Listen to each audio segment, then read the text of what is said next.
Studio 110.live back at it. Dirty Harry in the captain's chair, Monday through Friday, 1 to 3 Pacific Standard Time. If you're not following us on our IG, man, what are you waiting for? Studio 110.live. Man, we're making monumental things happen on our IG homepage right there. Check us out. Big shout out to my show producer, Erica Herrera. Thanks for all the hard work that you do to get this show prepared every day. I see what you're doing. Big shout out to my main guy right here, Mr. Ryan Conley. We just had a great lunch. We're all fired up for the show today. We got so much to talk about. But before we kick off today's show, I want to shout out Spencer and Zach for Mic Drop Mondays that were in the studio yesterday. Man, they came in. They're doing their thing. Looking forward to them coming back in. Looking forward to them joining us here at the FutureNet team, making monumental things happen. Of course, my guy Mike Ricker, another legendary radio host here in the town. I hear he's going to be utilizing my studio here to do something that he's doing on the cannabis side with us here at FutureNet on Saturday. So hopefully I'll be able to come in here and there and help those guys out. We'll do a little co-partnership. But I wanted Ryan on the air with me here to kick off today's big show, because we've got some big news happening right now on the platform, Ryan, with Mark Zuckerberg testifying. And can you kind of give me the latest on what's going on with that right now? Well, the perfect storm's been on the horizon for quite some time now, and we've been monitoring, some of the stuff that Facebook is doing with their privacy violations. Your content, you're being eavesdropped on all the time and stuff like this. So they've kind of been leading to their own downfall here. And this is a really monumental time in social media history. I think all of us are part of the social media world out there to some extent. Some of us actually get paid to make a living on it, which is nice. This is content production that we're doing right here, for example. And every single person out there that partakes in Facebook, they're content producers. And I truly feel that those people should be getting paid instead of a corporation like Facebook, making $25 billion a year. So today, Mark Zuckerberg is testifying in front of Congress, answering some questions that have arisen from this latest data breach and how this had an effect on the elections and all this. But it's just very interesting that being in this space with FutureNet and having this happen right now, I think we're going to look back years to come right now and really understand that today was a big day in social media history. And what are your thoughts in terms of what you've witnessed so far? Because we were watching this earlier at lunch, and I know you were in your office here across here from the studio watching it. Like, what have you taken so far from what Zuckerberg's ultimately been reporting to on kind of the hot seat right now in terms of him testifying? But are you buying what he's saying? Are you just kind of calling him out? What do you think? I'm pretty mind blown. I think that this is just going to lead the people overall to believe that there's a better thing out there for the people, and this needs to be a social media network that the people own, right, and that the people trust the management of, and that you have encryption, you have non-censorship taking place, and this is FutureNet. Yes. And so, we have that to focus on, but, watching what Mark Zuckerberg was saying right there, he doesn't really have the coolest personality. He's a geek, and I'm the coolest person at all. But I'm just thinking that this is a big situation he's got himself in. We were talking about a data breach of 80 plus million users out there. That's a lot of people, and I don't see them getting the lid sealed down. I think the submarine has some water. So ultimately, Ryan, and thanks for coming on Studio110.live, back at it. Follow us on our Instagram, Studio110.live. Big shout out to FutureNet and all the crew here making monumental things happen. People are coming up here left and right to the studio and wanting to do events here at Studio110.live's headquarters, and so many partnerships going on from everything that we're doing on the cannabis side. And we got shout out to Alejandro and his crew coming up here in a matter of moments. You're going to stay on with me, and I'm excited that you're on the Today Show, because you had an opportunity to be at their offices last week with Amber Joy, wonderful. And they've just got a wonderful crew. So we're looking forward to having them on. But back to just kind of, because if we're not talking about this, we're kind of in left field here. So I wanted to just kind of continue the conversation with you, Ryan, about the whole craziness with Zuckerberg here. So ultimately, what would be the consequences, in your opinion, if he's found ultimately in the hot seat and guilty for this? I mean, it could be a bad day for Facebook. Well, yeah. I mean, if you're talking about him actually getting hit with inside trading, I mean, this is way worse than Martha Stewart, so we can see that again. And that was really small what Martha Stewart had. But she went to, she had to pay the price. She paid the price, which was time, and that's rough right there. I think that someone has said that, one of my political friends said that he sees Zuckerberg as being forced to step down. So I don't know what's going to become of this. Obviously, the government's going to step in to some extent or whatever. Yeah. But I think people are waking up and thinking, hey, enough is enough. What are other options out there besides Facebook and stuff? And I'm just letting you all know, FutureNet is the coolest thing. And of course. And you know what I want to say was, please, what that has allowed us to do within Studio 110 and all the people that are coming in through here. Sir Mix-a-Lot, yes, Josh all from the these Deadliest people, Catch, us monetizing into something as sharing, being part of something together, and that's a big part of this world. Is being part of something together. And social media is the easiest way to do that. If we do that together on our platform, which we are, you can just sense the energy that's taking place up here, and it's becoming flipping awesome. And I don't know if you I don't know if you were listening, but that particular show is a little over a week and a half ago. We had Jamie Adler on. Jamie Adler's been a friend of mine for years. I did a lot of business with him at my former station, and he's putting together a big tour with Snoop Dogg and a bunch of artists. And Snoop Dogg's actually going to be up here for a show in a couple of weeks. And I reached out to Jamie earlier for us to be able to hopefully give some tickets, hopefully to give away. And ultimately, I'd like to be able to get Snoop here to either call in or come by the show. That'd be awesome. That would be big. And just it's like I've always kind of learned from just all the people that I work with here, Ryan. It's about utilizing your human Rolodex properly, not burning any bridges, and not being afraid to ask for things, and kind of keeping that level playing field open. So obviously we know that Zuckerberg's in some hot water. I mean, the whole thing about the whole privacy side of the conversation, where Facebook went in and went into people's settings, and they were able to. They had no right to. They had absolutely no right to be looking at people's personal information. So when we tie FutureNet into this, in terms of FutureNet, where we're actually paying people through Bitcoin to sign up, and I mean, you're a true testament. But the reason I'm bringing this particular angle into the conversation, Ryan, is people can see all the hot water that Facebook's in, but FutureNet obviously is not. So that's where I wanted you to come in and just kind of talk about what you've launched with your team here, and how people need to sign up, and how good it's been for you. I mean, that's the real true testimonial here. Sure. I mean, again, obviously there's money in social media, and that's why Facebook has done things like there's money in leaking data and stuff. Obviously, when the people are actually being rewarded the money, instead of a corporation, it brings a sense of camaraderie, together. And, sure. Social media is just a conductor for us to share ideas and stuff like this, and make relationships stronger instead of further apart. But it's the little small things within a social media platform that give or take from the experience to make it a positive or negative one, like on our psyche or relationship wise or business wise and stuff like this. So it's really interesting when you compare these two business models, like a Facebook. That's really a business model for any of us, really, besides selling ourselves short right here. Okay. Instead, you flip the script and you do it the other way, and you notice that it's more important to have a whole bunch of people on a social media network. Like I have 21,000 friends on FutureNet instead of just being able to have 5,000 friends. Huge. Yeah, huge. It's not about popularity contests. It's about just the flow of knowledge and not having that those speed bumps in the way to slow you down from changing the world all that much faster, because that's what we're doing, what I think that a lot of us are on social media for. And I saw you posted something earlier on your Facebook this morning about some big trip happening over in China, where you and a bunch of the other leaders around FutureNet are teaming up. And can you talk about that? I mean, it looks like a pretty exciting big deal that people should know about, Yeah, for sure. So we've done some events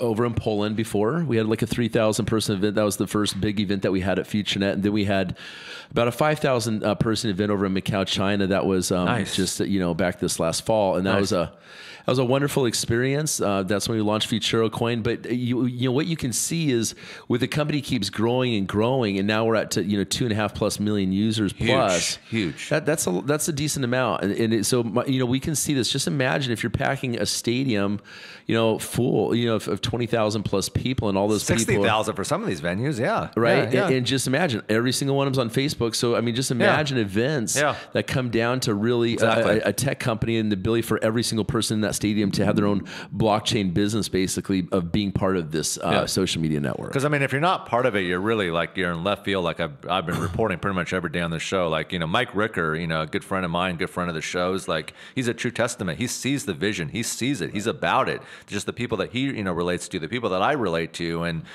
just the relationships overall. Like, I mean, I if I was Mark Zuckerberg right now, I don't even know what I'd be. I don't even know the thought process that would honestly be going through my head right now. I mean, I think the only thing that would be going through my head right now is I'm in the hot seat and I got to get this right. But I think it's too late to get it right. I mean, I think it's too late to get it right. He never should have taken the downfalls. I mean, trust in a relationship, right? Is it's built on you have to earn the trust and you keep the trust solid. But once something bad like this happens, there's been not just one, there's been numerous blows, and the trust is kind of down. So people are looking for that next social media relationship. And FutureNet's really it, in conjunction with everything else here, FutureNet and Future Music as we progress, and just the big announcements. We have 2 of our crew members down in California right now. We're not going to talk about that, but they're working on some pretty large scale things that I'm going to be Cristiano. Shout out to Cristiano. He told me that tomorrow, most likely, he'll be in the studio with me making a big announcement. So I'm excited for that. But we're going to continue to tease that all afternoon. I haven't given any details away, but it's something that will really benefit the people, and it'll be an opportunity where there'll be a lot of people there, and people will really see with these other celebrities. I mean, I'll be up on stage, saying what I need to say, and maybe we'll get you up there with you and I, Ryan, will get up on stage. But when you have 9,000-10,000 people in a crowd coming out, I mean, most of those people, when they walk out, I'd say a good 90% of those people, if not more, when they walk out of that venue, out of that show, will know damn well what FutureNet's about, because that's that's the business that we're in here, and most people around here, are lucky if they can get 50 to 60 people out for an event. I mean, I'm just saying it the way it is. I mean, so that's what we're doing here. I mean, true testament. We had a guest up here before we went out to lunch today, and he's walking down the hall, and he started he was really interested. How can I be part of this? Can I come up and allow some of my workers to maybe come up and use one of our wings over here? And he wants to come on the air with me in the studio. So, I mean, we're providing multiple platforms here. And really, at the end of the day, Ryan has created something, and I'm very, very, very thankful and very fortunate to be able to offset that and to be able to promote that, because like I said, I mean, you've preached this many times, Ryan, that a lot of people are going through those types of struggles. I mean, they really are. And why wouldn't we want to come out and help people, right? I mean, isn't that the recipe? Well, that's the beautiful thing, in just being surrounded by people that are uplifting, that are the trendsetters, the ones that see the big opportunity at the forefront, that could take a person and hook them up with that opportunity and really give them hope and stuff. And that's really what the something I've been thinking about, is the caliber of people that have been coming into the Penthouse, and the people that we're associated with that are on the platform. So my point is that the people that are on FutureNet, they're people that get the memo earlier on in life, like Bitcoin. They understand Bitcoin. There's still a lot of people on Facebook that don't know what Bitcoin is. Sure. These too bad. People, I mean, that's really too bad. Yeah, these people are more business savvy. They're more they want to help people. They want to build a lot of teams. Yeah. So there's a lot of good characteristics about the people that are on our network. But when you mention, you're a humble guy. When you mention just the people that have been coming up here and the people that are connected and tied, I mean, we're talking people like Richard Sherman, Sir Mix-a-Lot, Josh, 14th season on The Deadliest Catch. I mean, my show producer just left out, but I mean, you should see the list of people that are continuing to come up here. I mean, I'm in conversations with a lot of people. Actress Nia Long. She's a major iconic movie star. We had Okara Banks fly up here especially to come up here and join Studio 110. She's a big celebrity stylist down there. She's about it. So I mean, these people aren't dumb. These people aren't dumb. We're giving them kind of the ultimate flight plan, and they're running with it. I mean, we can see that. I mean, you get phone calls all day. I mean, just talk about some of the testimonials just from you. You just became a new member in a new gym, and you're telling me that people are already coming up to you at the gym and asking you questions and expressing interest. Yeah, we just meet new people everywhere, every day, and it feels life good. Exciting. Feels good. So once again, if you're just tuning in right now, Studio110.live, I got my main guy in the studio with me, Ryan Conley, FutureNet. Well, what's a good way, Ryan, for people to reach out to you? You don't necessarily give out your number if you don't want, but just is there can they reach out to you on Facebook or just go ahead and drop me a text at 206-396-9778. Again, that's 206-396-9778. We got our next crew up in the studio. This is going to be exciting. Shout out to my buddy Alejandro here. See you, brother. If you want to take a seat right there, thank you very much. We're live on the air, Studio110.live. If you want to take a seat right here, and then are these guests, or do these guys have to? Yep. Okay, so if the guests want to sit here in the back row, I'm going to keep. They get a mic. Are they on too? Okay. Our marketing director Jesse, our general manager. I want to step aside over to this one, then give you guys one more here. Cool. Okay. Cool. So let's you tell me, buddy, because we're live on the radio. So you tell me right now which who needs to be on between these two guys. Lawrence. Okay. Cool. So if we can just all get on our headphones and come close to the microphones here, so we can all hear each other and see each other. Welcome to the show. Thanks for making the trip down here. I know you guys probably came from Seattle, and you were probably distracted because I do see sunshine out there outside of the studio at Studio110.live. So it's good. It was raining earlier, but it's clearing up, and that's what we like around here. We want summer to be here sooner than later. All right, my buddy here, Alejandro, in the studio. I have to apologize, man. I know you kind of put me to the test, and you asked me to come see the nicest award-winning cannabis retail shop under the sun, ultimately. And I'm an honest guy. I have not had an opportunity yet to come down, but that's not going to stop this interview today. We're going to still have an amazing interview, and we're going to still talk about everything that needs to be talked about under the cannabis sun in terms of how it's helping people, how it's benefiting people, new products on the store shelves. You mentioned to me a couple weeks ago that you had this big leaf coming in. I think you mentioned it was like, what, $8,500? You were the only platform in the Northwest to get that. Is that correct? You mentioned something like that to me? As far as a leaf, well, hey, first of all, thanks for having us on the show. If everybody can come a little closer. Thank you. Yeah, thanks for having us on the show. Pleasure to be here with my you pleasure. today. Thank you. So about the platform, not sure which platform you're talking about. You mentioned that you had something that you're going to be putting on display. Oh, bong. So that's actually an $80,000 bong. $80,000. I'm sorry. Yeah. Sorry. So a little different. It's by Jerome Baker. Jake is actually, we're honored to have Jake here on the show. He's one of the main representatives on it, so I could let him tell you a little bit more about it. Great. But that bong will be arriving this week. It is one of I knew it was around the 8, so my apologies. I didn't know if it was 8,500 or 80,000. So. Yeah, so it's purchased by Leafly. It's Okay. one of the nicest bongs ever created. Certainly one of the most with the highest attention that's ever been brought around it. And I'll let Jake. Jake, you want to tell them a little bit about that? My name's Jake, Jake the Professor. I work at Diego Pace there. Nice to meet you, man. Thanks for coming in. You're sure welcome. Thank you for having us today. Thank you. So Jerome Baker Glass, Jerome Baker Design, JBD. Okay. Jason Harris is the owner of Jerome Baker Designs, and he has been putting together these large museum art pieces, some of them selling up to $80,000. Wow. We're going to be hosting one at our shop for the month, and then Jerome Baker Glass is going to be having an exhibit the 19th through the 22nd. They're going to be down here in the shadow of the Space Needle, building a 24-foot bong. Wow. Leafly, I think, has purchased the one that we're going to be hosting in our store, so Great. everybody can come down and see it. Leafly purchased that one for $80,000, I believe. $80,000, and then the one that Jake's mentioning, the 24-footer, they're actually going to go for the world record and break the multiple 6-figure mark. Wow. Possibly even 7 on that. It's going to be the world's biggest bong ever created. The previous record was held by Gravity Labs at 12.1 feet. And Jerome Baker's Designs is saying, we're not just going to beat this record, we're going to crush it where they're doubling it. So There you go. See, I can relate to you, man. You and I definitely are on the same page. All of us here as a collective effort, because I'm a competitive guy, and like if someone's coming out with a larger, taller, bigger, in-your-face option to get on there for people to see and line up, then that's what you do. I mean, that's what you do, and that's how you get the store on the map. So when can people expect to? Let's see. 4/21. There's an event happening between 12 and 6, and everybody can come down to the Hot Glass Studio. It's 818 John Street in Seattle, and everybody can come witness. They're going to be putting together pieces and components of this. So people can actually watch as it's being. You can. That's right. Great. That's Awesome. Right. So you come and kind of see what's going on. It's a big event. There's several of them. Some of them are Chihuly glass blowers that have worked with the Chihuly collaboration. So, oh, nice. So there's real professionals that do this, for a living, if you will. And Jerome Baker Designs,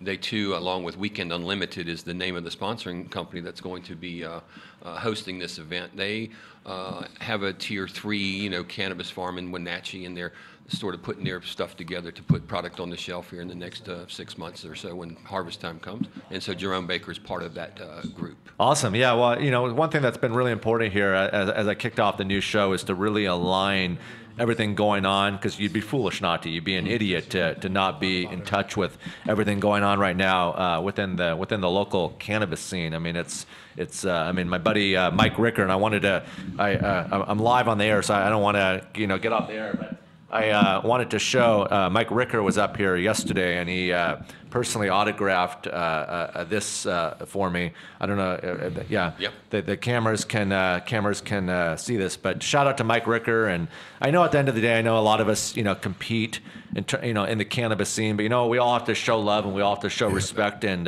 ultimately help each other out. So Mike Ricker is a friend of the show, and I'm excited for what he's got, continuously planned here for us. So Alejandro, let's kind of get into. I should mention that Mike Ricker represents Wham Oil. Wham has the vapor cartridges that are the cannabis cup or Great. the dope industry cups. So Great. we want to mention his company too, I think. Best cart in the game by far. Yeah. For anyone looking for the premium CO2 oil out in the market, you want to be shopping Wham Oil. Great. There you go. Won't let you down every There you time. go. Ricker and I go way back. I mean, we used to. He used to be on his format. I was on my format. But you know what? I always believed in. You always keep it respectful, and the music business in general is pretty small niche. We all know each other. So, shout out again to Mike Ricker. All right, Alejandro, let's talk about this amazing castle museum that you built up for the local cannabis scene out here, located in pretty much the heart of Seattle, down there in the Soto area.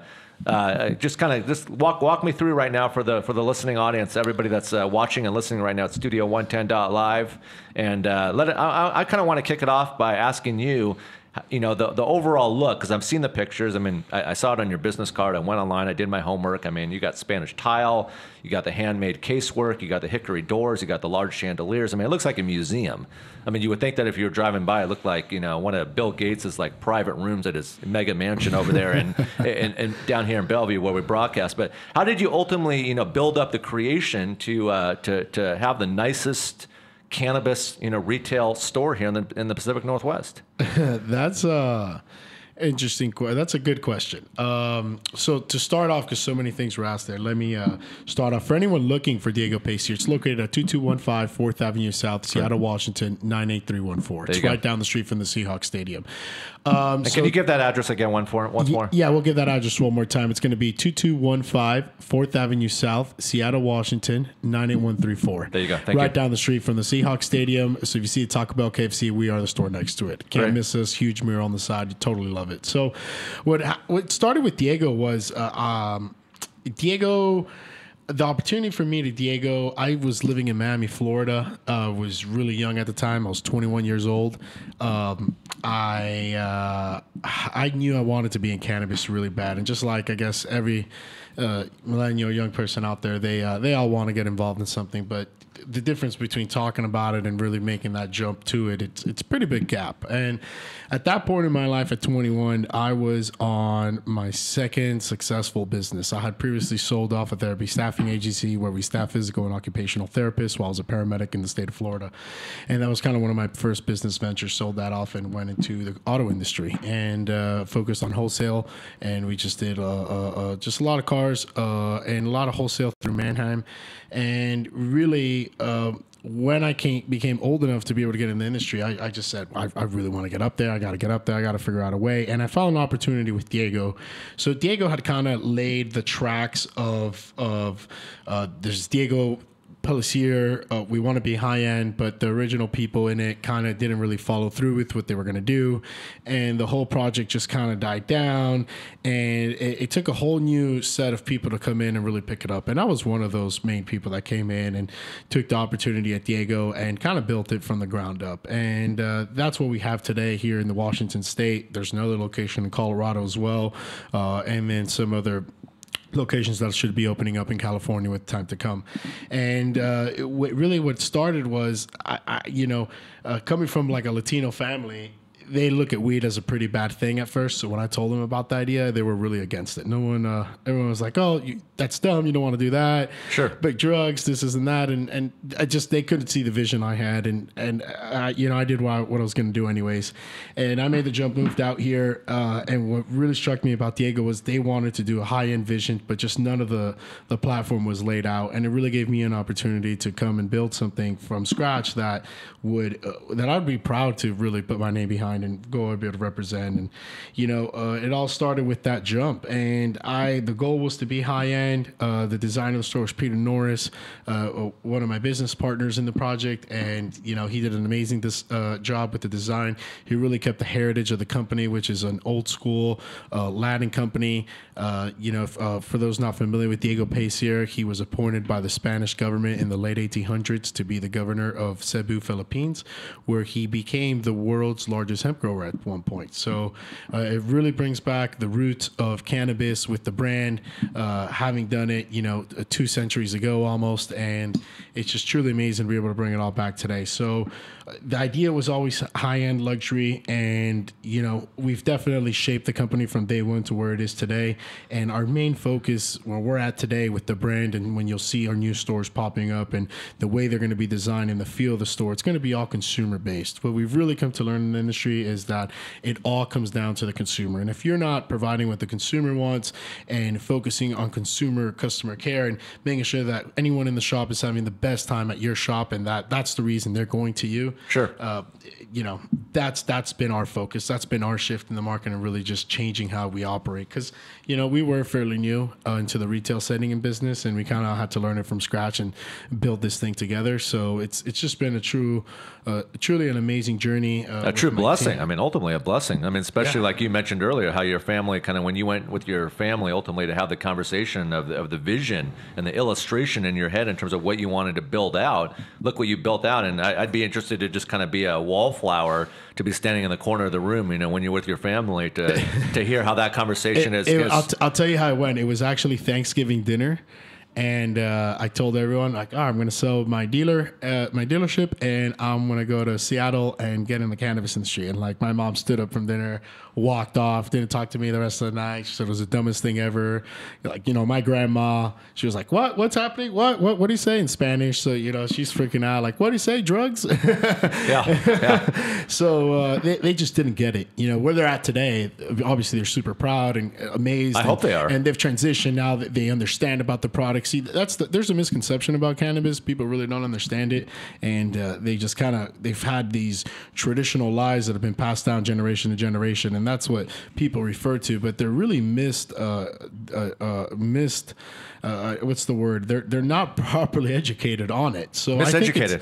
I think it's difficult to make a decision on something when you really don't know what it is about or what you're talking about. It makes it really hard to develop a proper, accurate decision when you don't know what's being talked. And the sad part is the American government's done such a good job at keeping it, restrained, that there has been no studies done in America that could really prove anything. But thankfully for companies like Tilray up in Canada that are 3 years into medical testing with real doctors and patients and seeing what the plant can do, I think in the next 2 to 3 years, we're going to be seeing some amazing results where things we've known for years but haven't been proven because the FDA hasn't said it yet. So I think we're just a few years from seeing things like that change, where it'll change a big part of the culture, where hopefully we can see a lot more citizens step up and realize that this plant has amazing and miracle aspects to it, and it's not the bad thing that we all thought it was. Well, thank you for kind of leading me into my next kind of point of topic here. Studio 110.live. If you're just tuning in right now, I got my guy Alejandro and his whole crew here from Diego. Check him out. Diego down there on 4th Avenue in Seattle.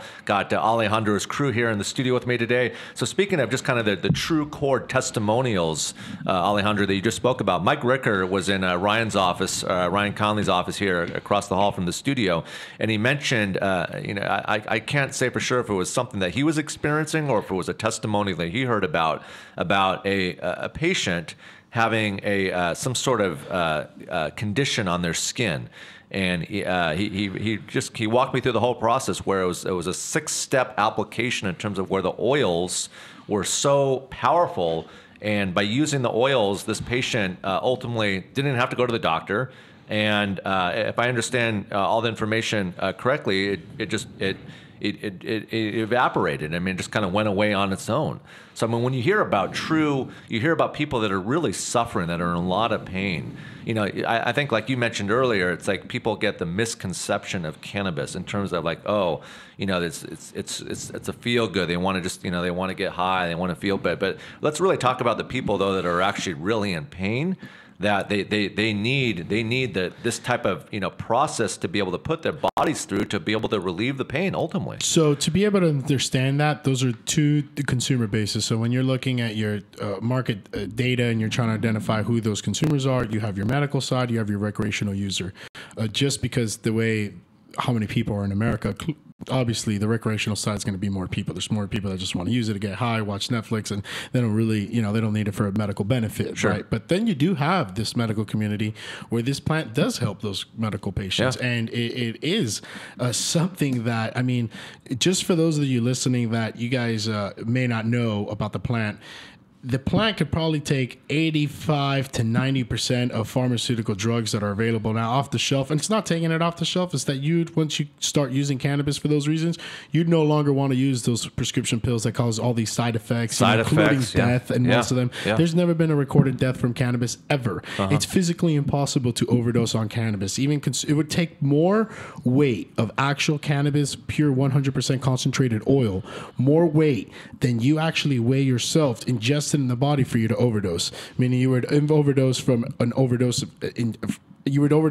ingestion, sure. a high amount of ingestion of product, not that it's cannabis. Sure. Like your body literally cannot die from cannabis. We have an endocannabinoid system in our body. We process cannabis very well. It's meant to be in our body. We naturally produce it, THC and CBD and other cannabinoids.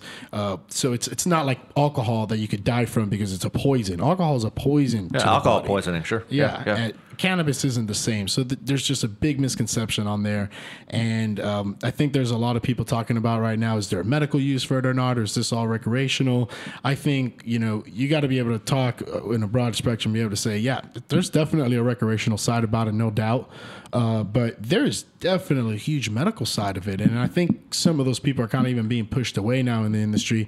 And it's kind of the way the state's taking the initiative to do that, where they want to collect the tax revenue.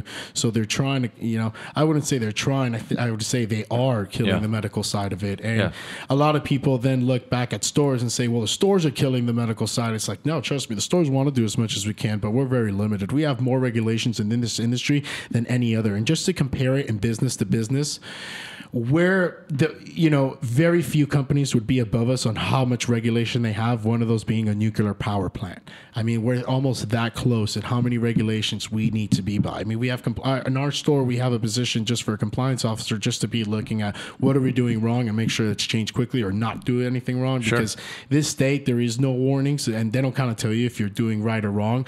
They just kind of wait till you do something bad, and then they come let you know. Gotcha. So Alejandro, in terms of like the local marijuana cannabis scene right now, in terms of the retail approach, the retail side of the business, just speaking here from the Northwest, I know you're looking to expand Diego into other markets. I know we talked about that off there here at Studio 110.live's headquarters. What do you feel we're lacking here in the Pacific Northwest that we need to be able to get on a higher echelon, higher pedestal, ultimately on the retail side here for in terms of what we're lacking in terms of that approach for cannabis? I mean, there's just so much, it's it'd be a complete change in the industry, but something just to start off would be lounges. You'd want places that people can legally consume. Right now, the laws are contradicting. They say you can only smoke in private residence, but most people that come to the state to try cannabis, their hotels aren't letting them smoke in the hotel. So now they can't smoke in their hotel. The law says they can't smoke in the street. There is no legal place to consume. So I think lounges would be a great change in the market. And then really it just comes down to a lot of laws. We have a lot of laws set that kind of don't make sense in the industry, but you just have to follow. One of them will be actual cannabis retail shops cannot sell merchandising product or anything that's not cannabis related. It's meaning I can't sell you a shirt. I can't sell you a hat. Another example would be we can't give anything away for free. And just so you could understand to the level of extent that is, if you're in the store and you're dying of thirst and you really need me to give you a cup of water, that would be illegal. That would be Can you explain that to me? Yeah. Now, but before you explain to me the water side of the conversation, merch is so applicable in terms of like artists today. When we talk about if you want to build a store if you want to sell shirts, you got to build another store next to it, make it a non-cannabis shop so it doesn't fall under the I-502 regulations, and then you can sell whatever you want out of it because it's a regular business. So Diego, then, in terms of the 3,300 square foot space that you have down there, if you wanted to make Diego hats and T-shirts or hoodies or jackets or bumper stickers or keychains or wristbands or whatever, you're saying that absolutely cannot be sold illegal. Illegal. I did not. I honestly did not know that. I can't see like how. I'll tell you a quick story. We had a lady come in. She was pregnant. Her husband was in the car. She was just dying to use the bathroom. Really needed to use it. Didn't look anything weird. Looked like a couple. That it was kind of late at night. They were driving, and they just needed someone to really use the bathroom. I had to turn her away and to let her know that, hey, sorry, we cannot let you use our bathroom. It is for employees only, and that's by state regulations, not ours. So, wow. I mean, you're not joking when you say that. It's strict. I mean, it's a strict business, and you just don't want to kind of you want to keep it clean. You want to keep it clean because if there's issues, then it gets out there, and then you just don't want to go down that road. No. But let's talk about just kind of the product placement side in terms of I've had a fair amount of people. Shout out to Ian Eisenberg from Uncle Ike's. He was up here, and my buddy John, who's oversees, I believe, 28 farms. He was up here with one of his partners, Brendan. So in terms of like the operational side, in terms of the growing, do you ever find it interesting in terms of you being a retail owner to go and seeing the growing operations in terms of ultimately knowing which products you may want to bring in, test out for your bud tenders to be able to be more kind of hands-on with kind of the one-on-one target demographic that's coming to Diego? Oh, absolutely. There's so much. I mean, my buddy here, Lawrence, can talk about it. He loves to come out to the farms, photograph. Oh, that's good. That's good. Can you introduce yourself here? Sure. Hello, I'm Lorenz. Houston, yes, the marketing director here at Diego Pays here. Thanks for coming in. Thanks for coming in. Yeah. So I'll touch a little bit on just all of the farms and stuff. So we try to visit just the different farms and producers and processors, just not only to see what they're doing, but understand why their product is the way it is and where the quality comes in. And you learn a lot when you go to the facility versus just having them come in and drop it off and have a pamphlet. You get to see why they do and certain things and what steps they take to make the quality of product that they make. And after you visit a few, you can see who does what and kind of see the quality just based on the facility and stuff. So how often are you doing market visits where you're going out and visiting with the operations on the farming? Every couple weeks. Yeah. And what have you been seeing recently? Like what have you been seeing that you can talk about in terms of that you like versus They're maybe all really similar. There's some that do their own thing. I mean, everybody grows weed the same way, but they have their own little. There's a few that stand out, but those stand out. And how do they stand out? I mean, just guys that really know how they're doing, like House of Cultivar. House of Cultivar is another one. They do a lot of genetics that they clean up, and they take it to another level just outside of just cannabis. And they do a lot of scientific research and just really changing the industry in ways that other farms just aren't. They're just growing weed, and House of Cultivar is really trying to clean up the genetics and bring back some stuff that we haven't seen in a long time. So it's that's one way that they stand out. To talk about what Lorenz is saying here when he says cleaning genetics, just for those of you that don't know, it's truly remarkable what they're doing. They're playing with tissue cultures of the plant, and let's say one plant is maybe it's naturally producing powdery mildew, where you may need to use a pesticide to remove that because that's not something you want for the plant, right? Well, they're going not at the step where the powdery mildew is showing and then trying to fix it. They're going from the birth of the plant before it's even in a seed form, playing with the tissue culture, cleaning up the genetics of the plant to then seed it out, bring it back, and clean up the plant naturally from its birth. So what they're doing is kind of next level, amazing stuff. House of Cultivar, shout out to you guys, amazing.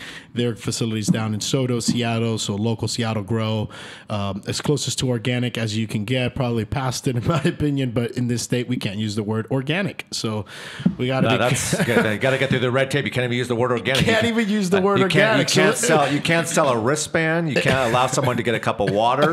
If you need to use the bathroom, go use a dumpster. And it's a real issue. It's a real issue in the cannabis scene. So if you're just tuning in right now, Studio 110.live, I got Diego and his crew here. Excuse me. I got Alejandro and his crew in here from Diego. Sorry about that. And I want, if you can just touch on again for me, coming up, we got a big event happening down at the headquarters on 4/21. If you can touch on again what people can witness come down and see. I will. A big event, Bongzilla. It's going to be 4/21. 818 John Street. It's going to be in the shadow of the Space Needle, where we're going to be blowing the biggest bong in the world. 24 foot, I think, is how big this bong will be, and it will be sold maybe upwards of $80,000, and that's with Jerome Baker Glass Designs. That's huge. And I mean, how many people are you expecting to be out here for this? Oh, for this not, it's a kind of a smaller, more intimate event, I suppose. There's only so much room in the studio, so maybe 50 people or so. Oh, okay, so it's you pretty much need to know someone to get in there. It's kind of like invite only, kind of. Yeah, more or less. I think. There you go. Yes. Well, maybe I'll be able to come out and get a picture, so we can get a picture on our Please Instagram here at Studio110.live. And of course, shout out to Ryan and FutureNet here. And speaking of FutureNet, I'm hearing Alejandro that you and Ryan have been in some talks to do some partnerships here. So I'm excited to continue to talk about that. To have you guys shout out to. The gal, Amber Joy. Shout out to Amber Joy. I had an opportunity to meet her when you were all up here. So it's a good core group of people. I mean, Jared Mursky, I know he works with a lot of you guys on the media side in terms of the proper coverage. So it's been really good to kind of wrap, my brand and the show with you guys, Alejandro, with your store and everything. Can we talk kind of what's on the platform moving forward here for expansion opportunities in terms of some things that you're looking at out of state, or we can't touch on that yet? We could talk a little bit about it. So every state's different. Every state needs to be approached with an open mind and a new game plan every time. There's no state that's the same.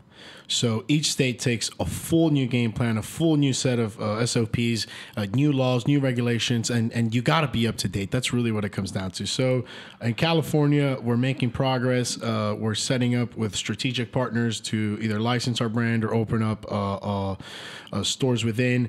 And so the opportunity is still out there. California is a big state, a lot of opportunity. We will have our own stores, and really our focus has lately been also finding those strategic partners to come on board. So any big players down in California that want to team up with the strategic brands that have everything set in place, that's who we're looking for. I mean, it must make you feel good, Alejandro, when you're driving around Seattle or up north, even to the Everett area or down south to Tacoma, and you see the other operational, retail locations, and then you, apply it to what you built out. It must make you feel good to know that, that you're putting them to shame. I mean, ultimately, in terms of just the overall look and image of the store. I mean, never thought of it like that. I guess I just. Well, I'm a competitive guy, so I mean, I'll do it for you. I mean, I'm not even the freaking owner of the store, but I'll speak for you here, Alejandro. And like I said, I'm looking forward to coming down there and getting the behind the scenes tour. I will know better to not ask to use the bathroom. I don't know. I mean, I would hate to get in trouble for using the bathroom. I mean, speaking of using the bathroom, this is a true story that I thought would be a good tie-in. I was in Warsaw, Poland a number of years ago, and I was on a tour there. And the bus stopped at a location to be able to use the facilities. And there was an older gal there standing in front of the toilet on the side of the road holding a cup. It was my first time ever in my life that I actually had to pay to use the bathroom. So when Alejandro mentioned that the restrictions in terms of red tape and laws to be able to use bathrooms and facilities and cups of water, I mean, you probably wouldn't want to walk in there dehydrated. You didn't pee in the cup, did you? I didn't. I thought about it. I was thinking that the whole entire time. I thought about it. I mean, if social would have been where it was at back then, that would have been a hell of a video. So that would have been a hell of a video to recap, for years past. So, all right. So let's talk about the good old vape pens. I see you brought one. I see you have one. Ryan mentioned. Is it true, Ryan? If you want to grab this mic here for me, is it true that I'm hearing that you might be having your own line coming out? Is that true?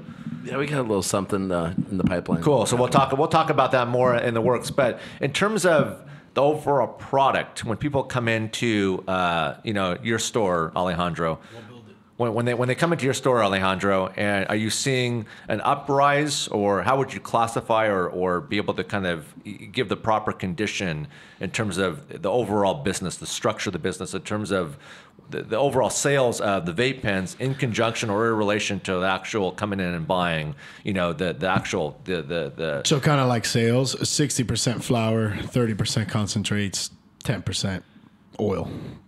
Sorry, 10% edibles. Edibles are kind of making a little way up, and so is oil, but flower is the dominant portion of the market. People want their pre-rolls, people want their flower, and the number one moving items in the state are 1 gram packaged flower and eighths packaged flower. So, and what do you think is your top hottest seller right now at Diego? So we have a lot of unique pieces. So something about Diego's, we got items that no other store will carry. People really like the Lyra Canagars that are out there. We are the Lyra Canagar home.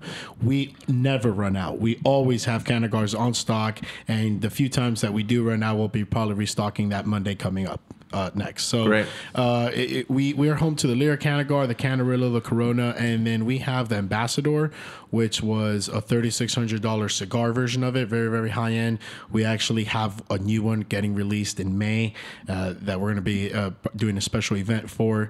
It's been made specifically for a famous rapper out there that he wanted a special Canagar made for him. So well, maybe we can get that rapper up here, and maybe I can do a live broadcast for that event, and maybe you could come in like a week before we do it and make the big announcement. That would be cool. I think we could do something like that, definitely. I could give a sneak peek of what it's going to be. Let's do that, please. It's going to be a massive Ambassador Canagar, one of the highest end, made of 24 karat gold. Wow. So never before been seen. This is consumable. It's very unique, one of a kind, never been made, and probably won't be made again. So the few that get to see this one of a kind cannabis item will be seeing a piece of history being made. So truly unique. And then I also want to talk about some special glass that we carry at the shop. And before you get to that, though, just the way we just talked about a second ago about this celebrity artist coming up, a good chance that celebrity artist will be on the platform at Diego. And then before you mention that, I just want to cover it once more. You mentioned a product that you have exclusive rights, terms, and conditions to be able to sell. And could you repeat that again for me? So we don't have that. No contract set in place. That would be legal. No, I'm just saying that you mentioned though there's a product that you can only get at Diego though. You just mentioned the Ambassador. Yeah, okay. It's just so. What it is that we wanted to innovate and really push the line. So we carry everything that every other store carries because the state gives you that ability, so everyone can have the same products on the shelves. And then we go above a step and beyond. We really just like to get those premium items where those one of a kind people want to see something different. They want to see something unique, and it's not the type of item that other stores are going to be selling because they don't have the market for the means, yeah. So and we do. So that's the cool part, and that's the Lyra Canagar, Ambassador Canagar. Okay, it's 28 grams. It's made of 24 karat gold. It is top of the line awesomeness. There you go. And if you could just kind of touch on now, you were talking about, do you want to touch on some glass? You're about to give some information here. Oh, at Studio110.live. For everyone that really loves art and glass, we've wanted to take an approach and provide not only just usable bongs, but also artistic bongs on there. So one of our newest drops that we just got this week, and we encourage everyone to come check it out and sign up to our loyalty program while they're in the store. But for those familiar with the Chihuly glass blower, probably arguably the #1 glass blower in the world. Yep. Right here from the Pacific Northwest. Right here from the Pacific Northwest, Seattle downtown. Yep. We got Daryl, which is from the Chihuly team. We got some of his most famous piece in the store. We got a panda. We got a blue man, and we got an Elmo. Nice. So really, really cool pieces, and these are ultimately inspired from Dale Chihuly, the man himself. This is Daryl from the Chihuly team. Right. So Daryl's one of the actual blowers for gotcha. the Chihuly team that blows the glass, okay. and Chihuly leads the project. Yep. This is one of those that's branched off, and this is glass that he's blowing. That it's not only artistic but usable pieces for the cannabis industry. So there you go. And so people are those those available? are on the shelf now. What's the retail price ultimately for those? They start those from Daryl start at $10,000. Wow. Okay. So do you have a few left, or are they just selling like hotcakes? I think it's more. Those aren't the items that we focus on pushing every day, but we focus is on quality cannabis at one of the best prices in the state. That's our focus, but we also want to provide that. That pleasurable aspect side of cannabis with art, and that's just something they don't move as often, but when they do, it's a special event. So, well, there's people in the Pacific Northwest that have the means to be able to drop those types of coins on something like that. Yeah, and, they can come in and buy every single one, and we're ready for them. So that's about a $70,000 day, rough, give or take. I mean, maybe they'll if they wore T-shirts, give they'd buy those too. Yeah, be able to throw out a couple T-shirts or hats or hoodies for them. It would be nice. Hopefully, one day the industry allows for such kind of things, but where we're at today is pretty strict on what we can and cannot sell. So, well, I think you said it the best, my guy, that there's not too many retail locations that have that those types of items on retail display. And that kind of reminds me, one of my recent trips to go back to New York to see the family. I went to the Apple store there. I think it was on Madison Avenue, and they had one of the Apple watches, the rose gold one, and it was on kind of the proper display, and it was right around that same type of price point, and people were just hovered around it. So I can just kind of get the picture in my mind of just kind of the sense of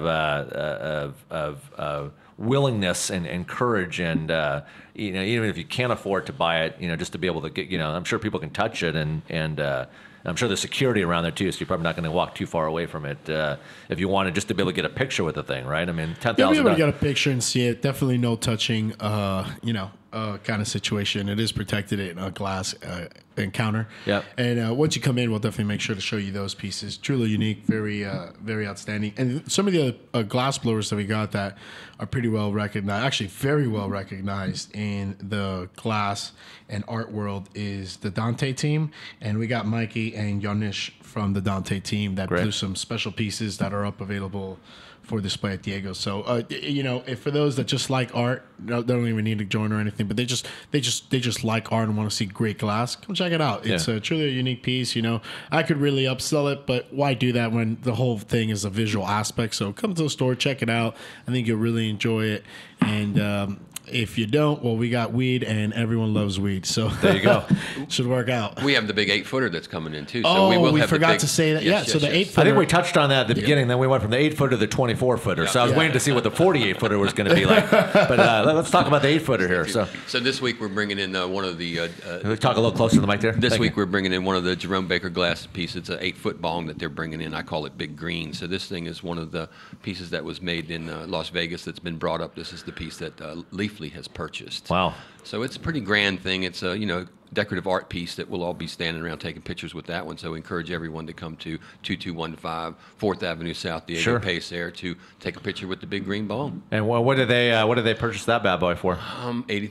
$80,000. Oh, that was the $80,000. Yeah, that's the one. So we're going to keep it at Diego Pace there for the month, and then show it off, and show our guests our Big Bong, and then I think they're going to put it in their offices or something. Nice. That. Well, that's a hell of a product display. When people come in to see an $80,000 bong like that. I mean, like I said, not too many people have that opportunity around here in the Pacific Northwest. All right, if you're just tuning in right now, Studio110.live. I like busy packed shows like this. Dirty Harry in the hot seat. Shout out to my show producer, Erica. Got all the guys here from Diego here, Alejandro and his whole crew. Shout out to my guy, Ryan Conley from FutureNet. If you don't know about FutureNet, FutureNet.club is all the core ingredients to be able to get your life changed around pretty quickly there. All right, so how does it feel kind of when your store is packed and you got a lot of customers in there? Is it kind of your style and approach to go up to people and introduce yourself, say, hey, you know what? I'm the captain. I'm one of the captains here. Welcome aboard. What do you like about my store? Is there anything that I could get better at? Any new products that you want to see? Is that your style and approach, or do you more kind of let the bud tenders and your staff kind of handle that and then report back to you? Kind of a great mix of both, but mostly the bud tenders and staff do a great job at communicating that. I mean, they are the front line force, front line of defense, working with the customers and the clients. So at the end of the day, it really comes down to them, what they want to sell, what they want to promote, how the whole flow is going to go. So we could do all we want, but if the bud tenders aren't feeling it, it's not going to work out. So it all starts with the bud tenders and ends with the bud tenders. It's probably one of the most important roles in the whole thing. Probably not if, it is. Besides the ID checking, that's really important. You've got to check IDs before they walk in. After you check their ID, then it's the bud tender. Yeah. But it works great. Sometimes I get on the floor and I'll go talk to customers and see things, how they're enjoying the whole flow. We had a video go viral on BuzzFeed that generated about 30 million views, and then we had a few other videos that have really gone viral as well. So once that went out, a lot of people now come to the store usually looking for me or trying to meet me or Jake the Professor. So whenever they do, it's really a shout out, because we do a lot of photo taking. A lot of people come, they want to meet us, they want to see the store, they want to see the ambience, and they love to do photos and all that. And it's just honestly a great time. So we never turn down a photo, we never turn down a client. Good. We love to speak with them. We're very kind people, and everyone 21 and over, come right on by. We built out So those of you just tuning in and trying to get a visual aspect of the store, we build it out so you can take your grandma in here and she's going to feel comfortable. There you go. She's going to feel safe. You're going to feel like you're at the Nordstrom, high-end section of Nordstrom. Good. You're shopping. You're not going to feel like you're in someone's garage buying a bag of weed. That is not the feel that we provide at Diego. And there's a reason that companies want to work with us to promote their products, launch their new products. It's because we do it well. We do it right. It takes, I'm not saying others can and others don't. And there's a lot that do, but there's a lot that don't. And, I think we really, really fine-tuned how it is we want to roll out products, how we want to merchandise them and present them to the people. And that's what we're about, where anyone could come into our store and they'll feel comfortable. Yeah, and I always say, let's just be brilliant at the basics. That's what I always kind of preach to people, be brilliant at the basics and just get it. And it seems like, you run a good, tight ship and, you know what to expect, and if you see things that are out of place, you fix them pretty quick. I mean, that's the name of the game. How often are the reps coming in to bring in new products to ultimately meet with you or the bud tenders? How often is that happening? Oh man, I could have Lawrence touch on that. He sees it every day because I don't know how many times a day are they coming in. It just depends on the day. Sometimes there's like 3 or 4 people that stop by. Other days just one, but there's always definitely something being delivered every day. So. And how do they? Can you kind of paint me through the picture when they come in? How is it organized? How is it kind of set out in terms of walk me through the process? Well, it depends if they're following the rules, by the way. Yeah. We have a set standard that we want them to follow, but they don't all follow that. As you can imagine, a lot of people would like to be in the store just for the visibility, to have their products placed next to other products that people know. I'd imagine it's very competitive. So there's quite a few people that will just stop by unannounced, which isn't the way to do it.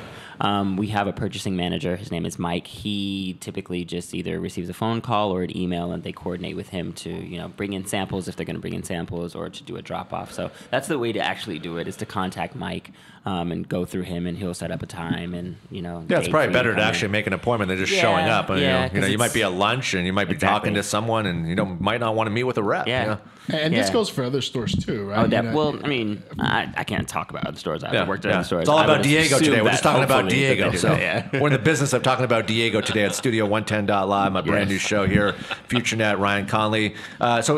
Jake, walk me through kind of what's a typical day in and day out for you and on the cannabis side of the business. What do you, in addition to you constructing these 8 24-footers, these big old $80,000 monumental, iconic bongs that people will be able to get a sense of enjoyment out of, thanks to you and Diego and the crew. Walk me through kind of a typical day for you in the cannabis business. All right, so I've been selling retail cannabis for about 8 years when it was medical marijuana, and then graduated over to the recreational market.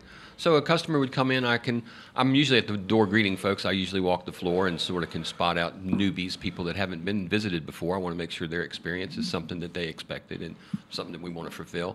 If I see somebody that needs help, if I see somebody who's looking for if they look lost and wandering, I want to make sure that they're finding the products that they're looking for. Great. And then too, I'll counsel with the medical cannabis patient if they're coming in looking for those products. And I think a lot of times now we're talking about more wellness products than medical. It sounds a little sterile when you're talking about medical. So wellness now is becoming a term that I think is catching on. And there's so much, several years ago when we first started, there was no real information. So the bud tender was your source of information, and we stayed up on it. But now, Google or, you can find everything you want to know about it, be up all night reading about it. Sure. So a customer will come in, we'll check their ID and ensure that they're over 21. I think that's important. And it's way important, by the way. And then I'll ask them what they're looking for, what's their interest today. Some people just want to browse, and our store allows that leisure to browse around, and it also allows you to, write down on a piece of paper what it is that you're looking for. So when you get to the counter ready to order, you'll have an idea of what that is. And then we just want to make sure that they're, feeling the flow of the store, and that's allowing them, showing them the different, we don't have departments, but showing them where different products are kept and where we store those things, and then maybe try to explain some of the highlighted ones we have. I'll explain the sales to them. If there's any sales or bargains going on, I want to make sure that our customers have that idea. Every day's not payday for folks, and it can get kind of spendy, so we want to make sure that they have an idea what we can offer them that's on a budget today. So let's talk about that for the people that are on a budget, that people have tougher times than others. So what are there current products right now that we can highlight, that we can discuss on this show for people that are living a little bit more on a budget that still, need to utilize cannabis to, help them out on an everyday basis? What are some products that they can benefit from that? So, I mean, we have some, all the way up to a $420 Canagard down to even like a $75 ounce. And these $75 ounces, usually outdoor grown, all have been third-party tested by, Liquor Control Board. So these are quality products. There's always better. Everything can't be a Cadillac. So people that come in on a budget, they always want the most for the least. Sure. And that's all us. That's all of us. Yeah. So I want to guide and direct them to the ones that I think are their best value for the money they have to spend. And of course, keeping in mind every day again is not payday. So right. we want to make sure that they know and are aware of $15 eighths that we have, or $80 ounces, or $75 ounces we have. And then we have what everyone else has too. I mean, all the cannabis comes from 502 producers in Washington State, so everybody has pretty much the same product. Each store will try to find those that meets their demographic of customers coming in, that those specialty products that they buy regularly. Sure. Hey, I'm sorry. I don't mean to interrupt. If the mics here are sensitive and it's picking up on the air feed through my headphones. So if we, thank you very much. I appreciate it. So I think a good way to kind of classify and identify Diego is very similar to, the way Nordstrom's continues to construct their customer service. Exactly. I always use an analogy. What's the difference? And, no disrespect to anybody that shops at Macy's these days. I don't. But what's the difference between shopping at Nordstrom's and Macy's? So, and I think you'll be able to relate to this, and so will you, Alejandro, and your whole crew here. When you go to Nordstrom's and you purchase something, the gal or guy or gal behind the counter, when they're ringing you up, they'll give you they'll grab the shopping bag and they'll walk around the counter and they'll hand it to you, followed by a handshake.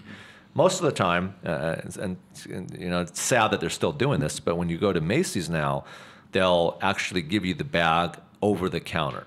So what's a better, on a customer service level, what's a better one-on-one connection to have with your target demographic in terms of your customers that are coming into your store, to have the product or the bag just passed to you over the counter like this, or walked around with a handshake? And it seems like, the way you just answered my last question on there is, you want to cater to everybody. Customer service is everything. Right. And then you have to keep in mind that there's a lot of folks that are using cannabis that haven't used it since high school or college and are now being reintroduced to using cannabis.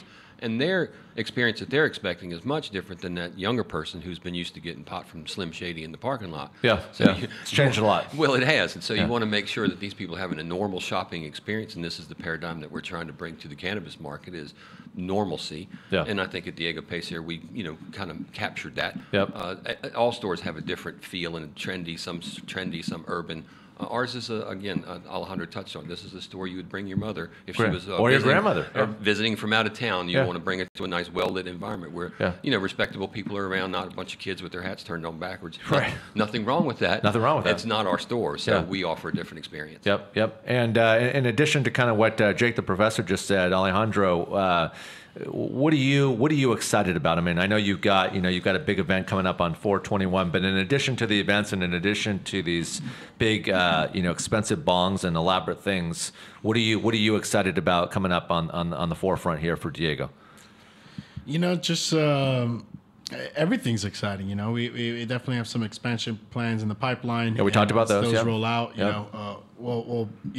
A lot of focus goes into those. But I mean, I think just every day is exciting. Every day is a different day. No day is ever the same.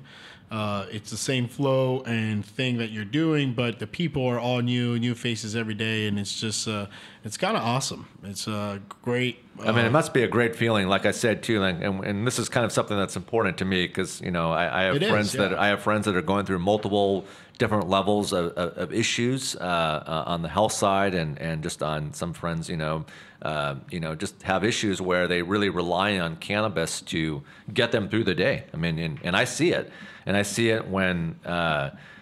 And I see it how ultimately it's changing them. It's changing the complete landscape of their personalities. I mean, when we're not just saying what we're saying to just say it. I mean, there's proof here in the pudding to be able to continue to elaborate on what cannabis is doing and how helpful it is to people. And that's what makes me happy, because at the end of the day, if people can benefit from something and it helps them, then that's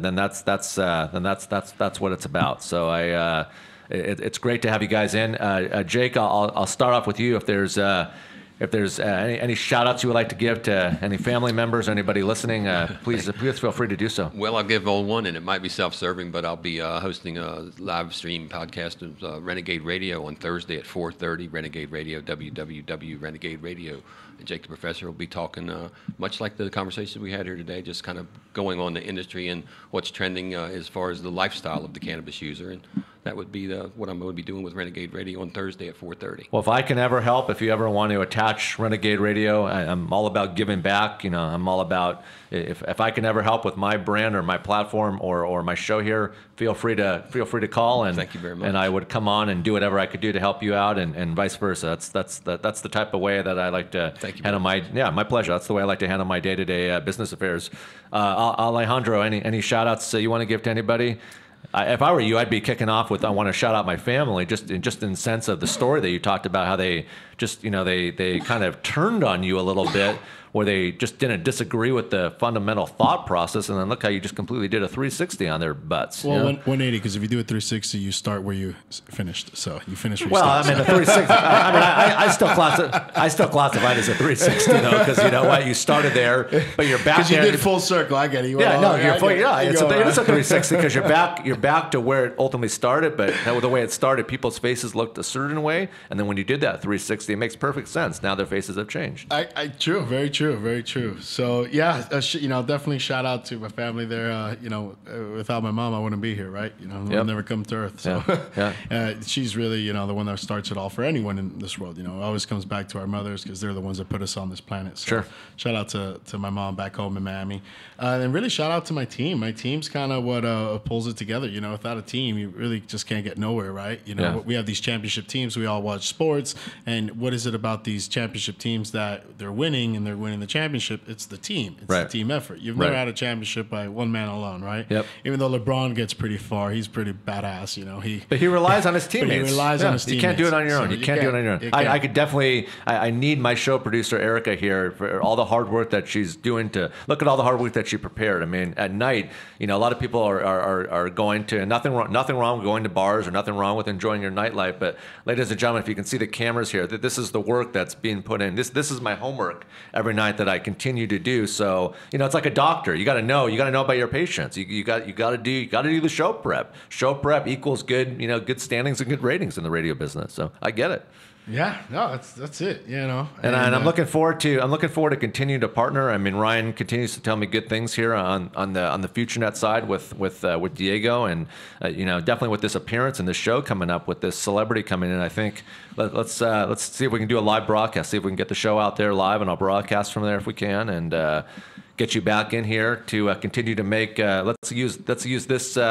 This fine, beautiful, top-notch studio, the only one in downtown Bellevue, to be able to come in and make these announcements. I mean, I don't see any minuses to that. So all positive. Let's do it. I like it. Let's do it. So great to have you in. Any shout outs to you? Want to shout out any of your favorite? Shout out Diego Paez here. Follow us on all social media. There you go. DP_Washington. Oh yeah, and one last thing to let everyone know is sign up to our loyalty program. We launched in 2018. It's quite amazing. You could rank up to tier 3, which at tier 3 you get 20% off every time you shop with us. It's probably the best loyalty program in the country. Yes. So come check it out. We really wanted to get back to our community and those that patron with us and use us as a family that we try to be for them in the cannabis side. So loyalty programs top notch out there. Feel free to sign up. It's free to everybody, and we got a lot of special promotions right now for signups to that promotion. You can get about $500 towards the loyalty program. Well, it's nice you can do that. It's nice you can do that, because I mean, a lot of the things you have, like you mentioned, during the interview today, there's a lot of red tape. There's a lot of things you can't do. You got to get creative, is what it is, and and you got to play in the fine lines. So we can't give things away, so we decided to get creative. And what can we do? And we saw, for our people in downtown Seattle, Bellevue, Mercer Island, anyone in the King County or Washington State area, come on down. We got a sign-up bonus of $500 towards your tier system, which there's 3 tiers. And when you reach tier 3, you get 20% off every time you shop with us. So, and walk me through real quick. What's the first tier and second tier? So first tier is 10%, second tier is 15%, third tier is 20%. Okay. So with this $500 spending bonus that we provide to you, that takes you up all the way to tier 10 and almost tier 15. So the second tier. Yeah. Nice. So it puts you right there, so that you're already getting a nice discount for coming to shop with us and visiting us patrolling with us frequently. So There you go. Do you want to shout out any of your favorite bud tenders that are coming in to visit you, that are showing up without a proper phone call? I mean, just the respect side of the conversation.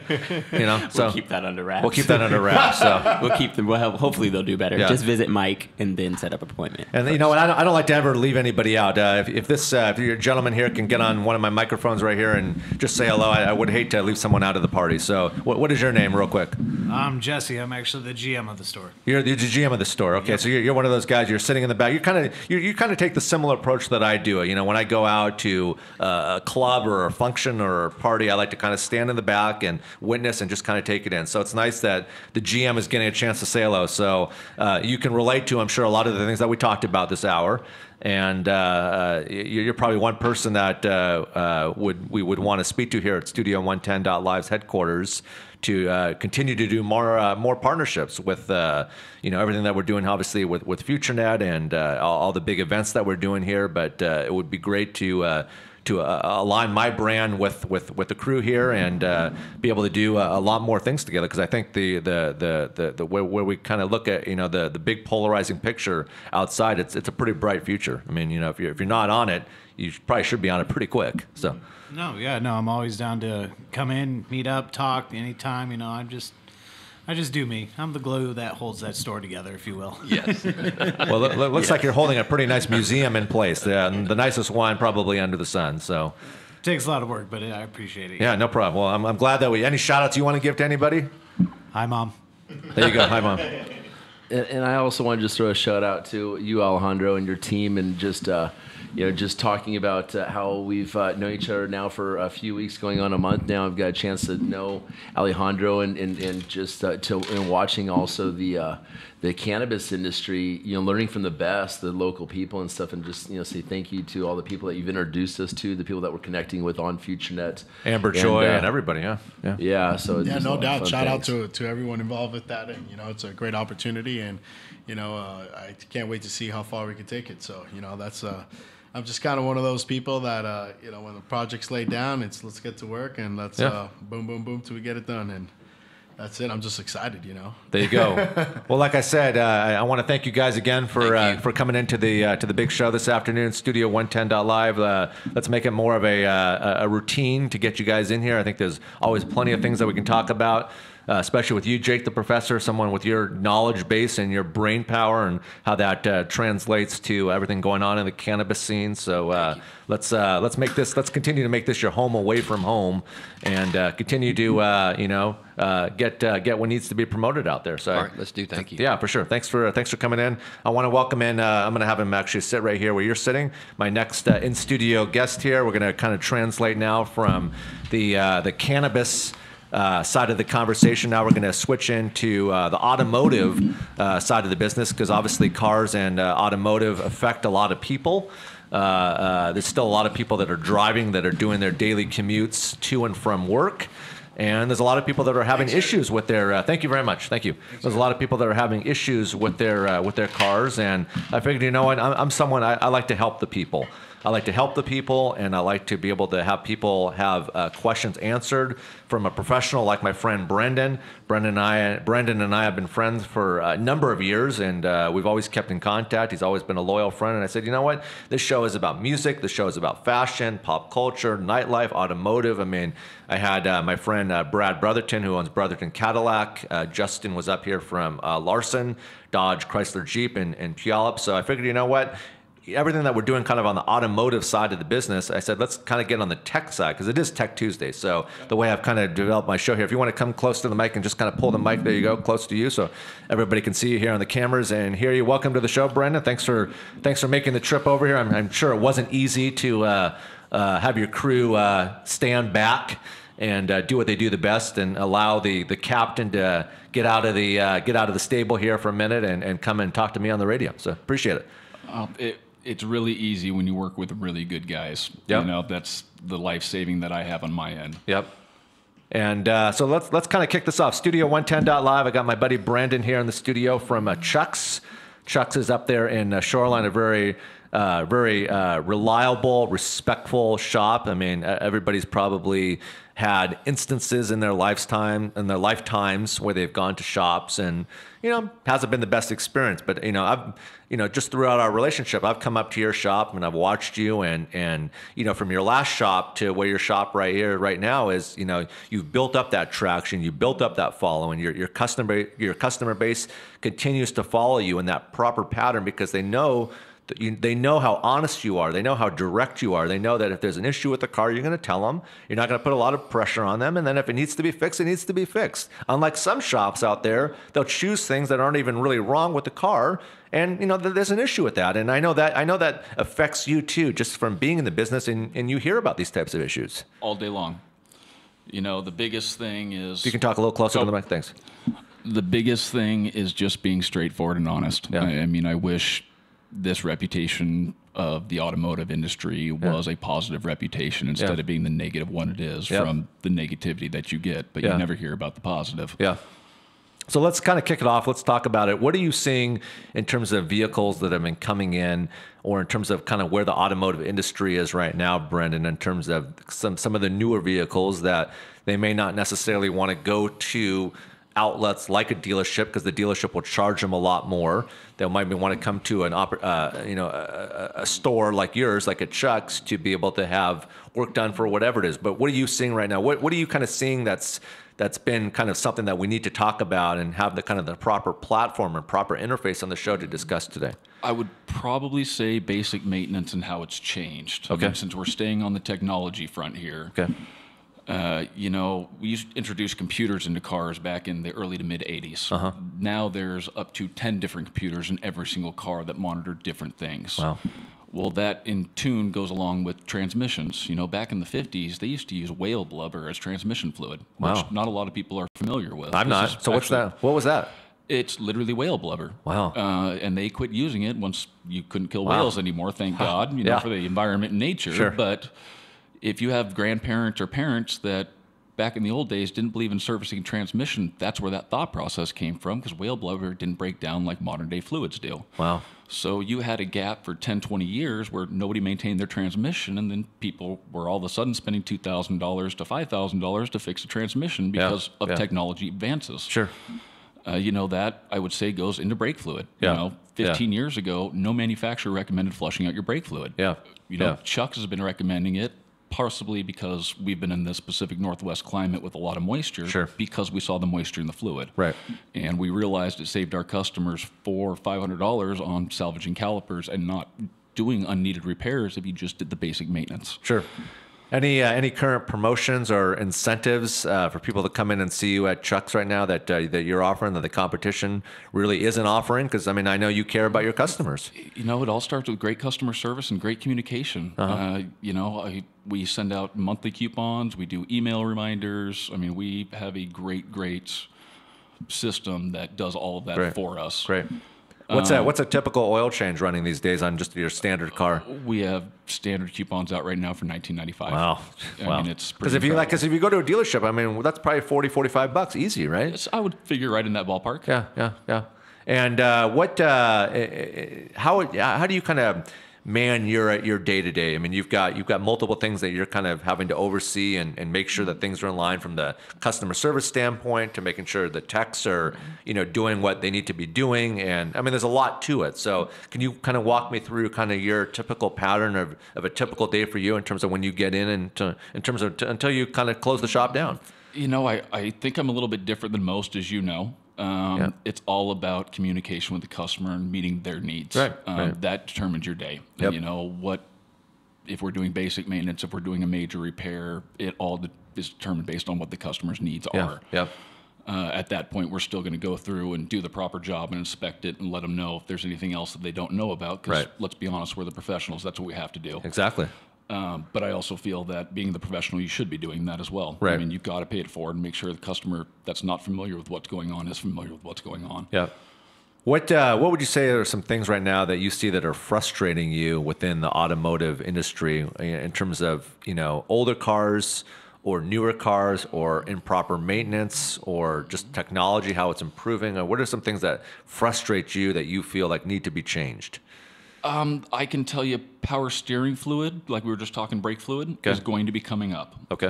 They're now starting to put filters in power steering pumps. Okay.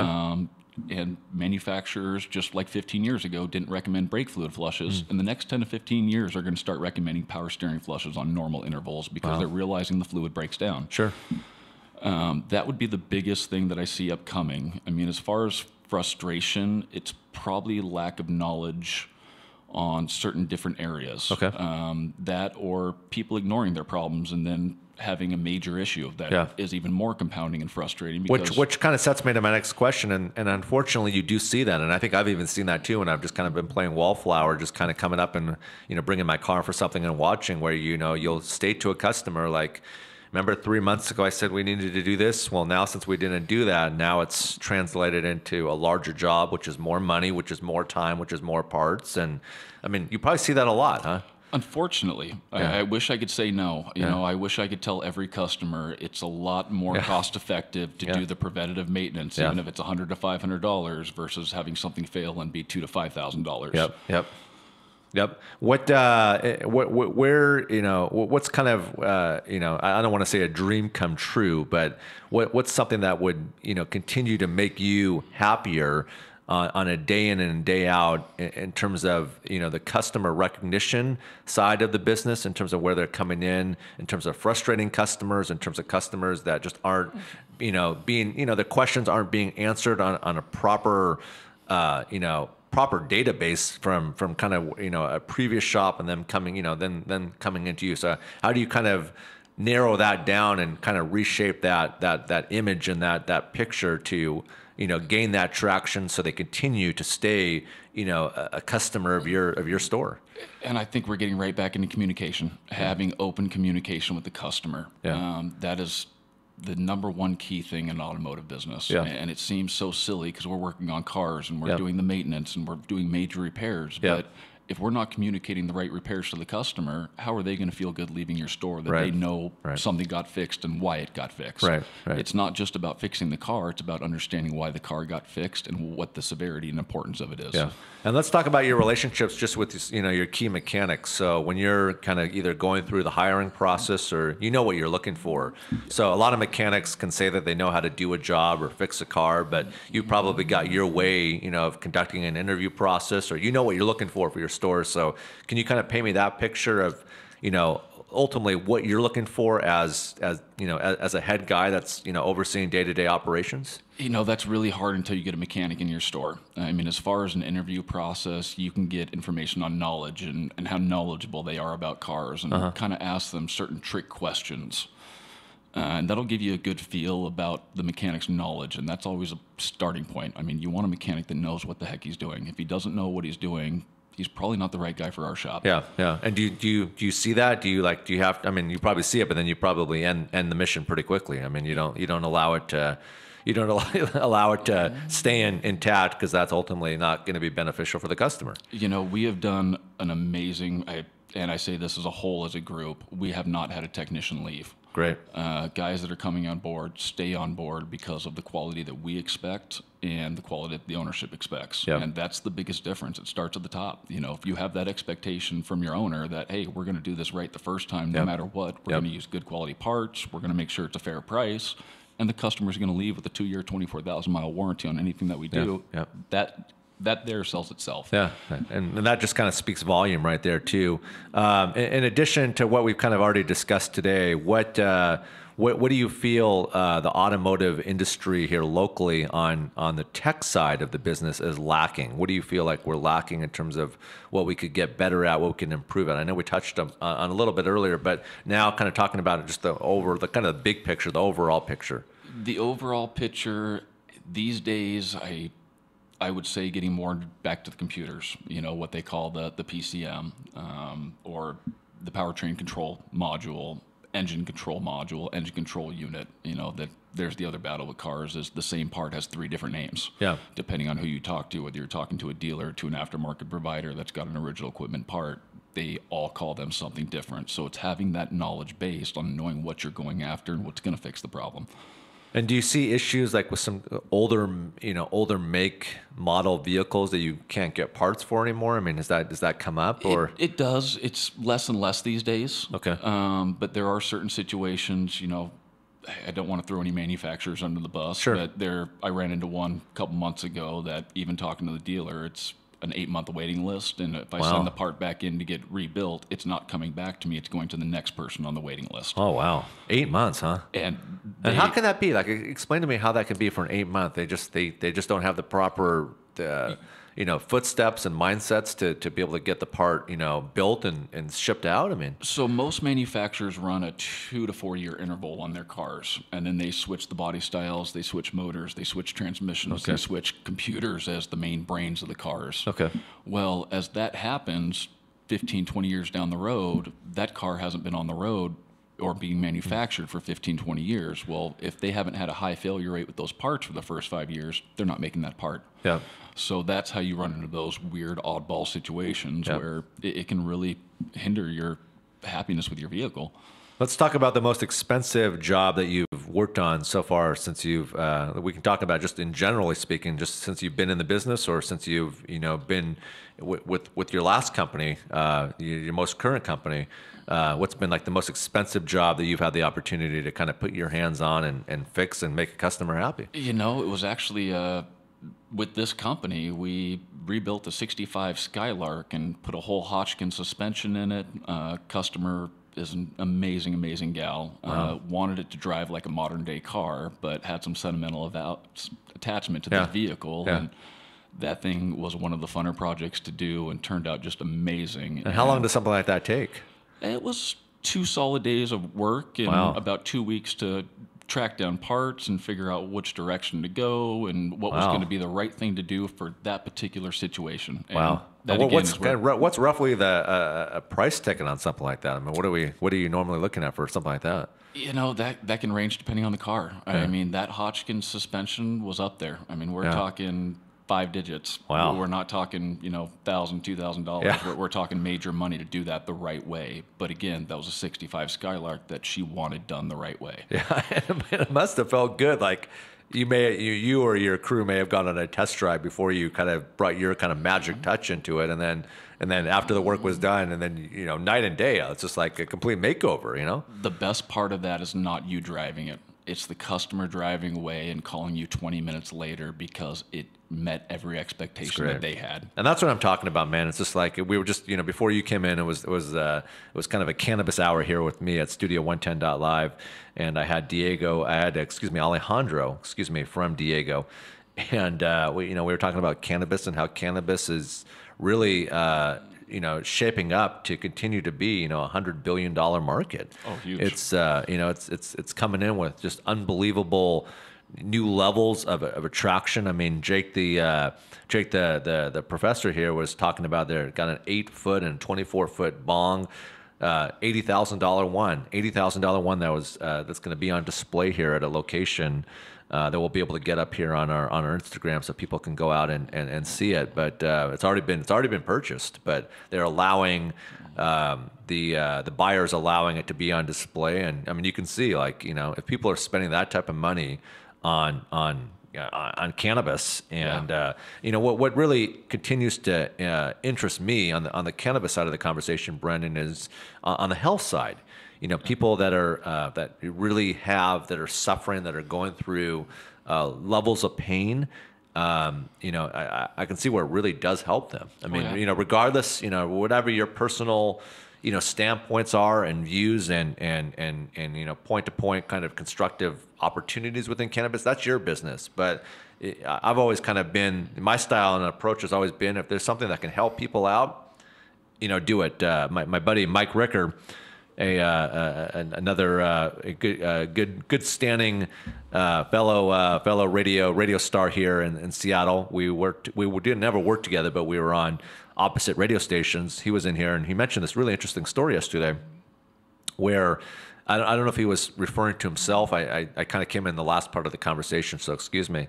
But he mentioned this person had some sort of skin ailment condition, and they used the oil and six techniques by using the oil, it went away. It went away. And think about on the medical side of this conversation, if we're continuing to utilize the doctor and treatments and all that. I mean, these things get expensive. I mean, I hear about people's, and you've even told me too. I mean, medical bills, can cripple a lot of people. That can break a household down. Yeah. I mean, when you're in that type of situation, I don't think it matters if you're smoking pot, if you're on some kind of medication from the doctor that's pill form. Yeah. If it helps, it helps. Yeah. At the end of the day, that's the most important thing. Yep. You hear about, getting back into the pot topic here, Yeah. how many cases of epilepsy have you heard being cured by people smoking pot or taking pills? Yeah. I mean, that alone can save a life or two just driving down the road and having a seizure. Yeah. I mean, it's huge. Yeah. What kind of gets you excited when you're not in the automotive industry business, when you're not kind of doing the day-to-day operations at Chuck's? And shout out to everybody at Chuck's. I've had an opportunity to meet a few of the guys. I'm looking forward to meeting the rest of the crew next time I stop by. But what do you enjoy doing? You seem like you're always kind of reading up and being on the internet in terms of knowing new parts and new computer technologies to be able to interface properly with a lot of the vehicles that you see on a daily basis. You have to in this business to stay on top of current and upcoming things. I mean, it's one of those things. It's a constant learning environment, and if you are not ready to be constantly learning and constantly educating yourself, you're going to fall behind the curve. Yep. And that is detrimental to being and doing the right thing by your customer. Yep. What do you think is the next thing for the automotive industry, either on the rollout of new vehicles that we're seeing? I mean, Brad mentioned a lot of the things that he's seeing, for example, for the Cadillac brand, going from the 18s to the 19s, a lot of inner cabin module changes. Yep. A lot of the screens getting a lot larger. Justin from Larson Chrysler Dodge Jeep was up here last week, and he mentioned just on the new 2019, I believe he said the Dodge Ram trucks, very similar to the screen like the Teslas. Yep.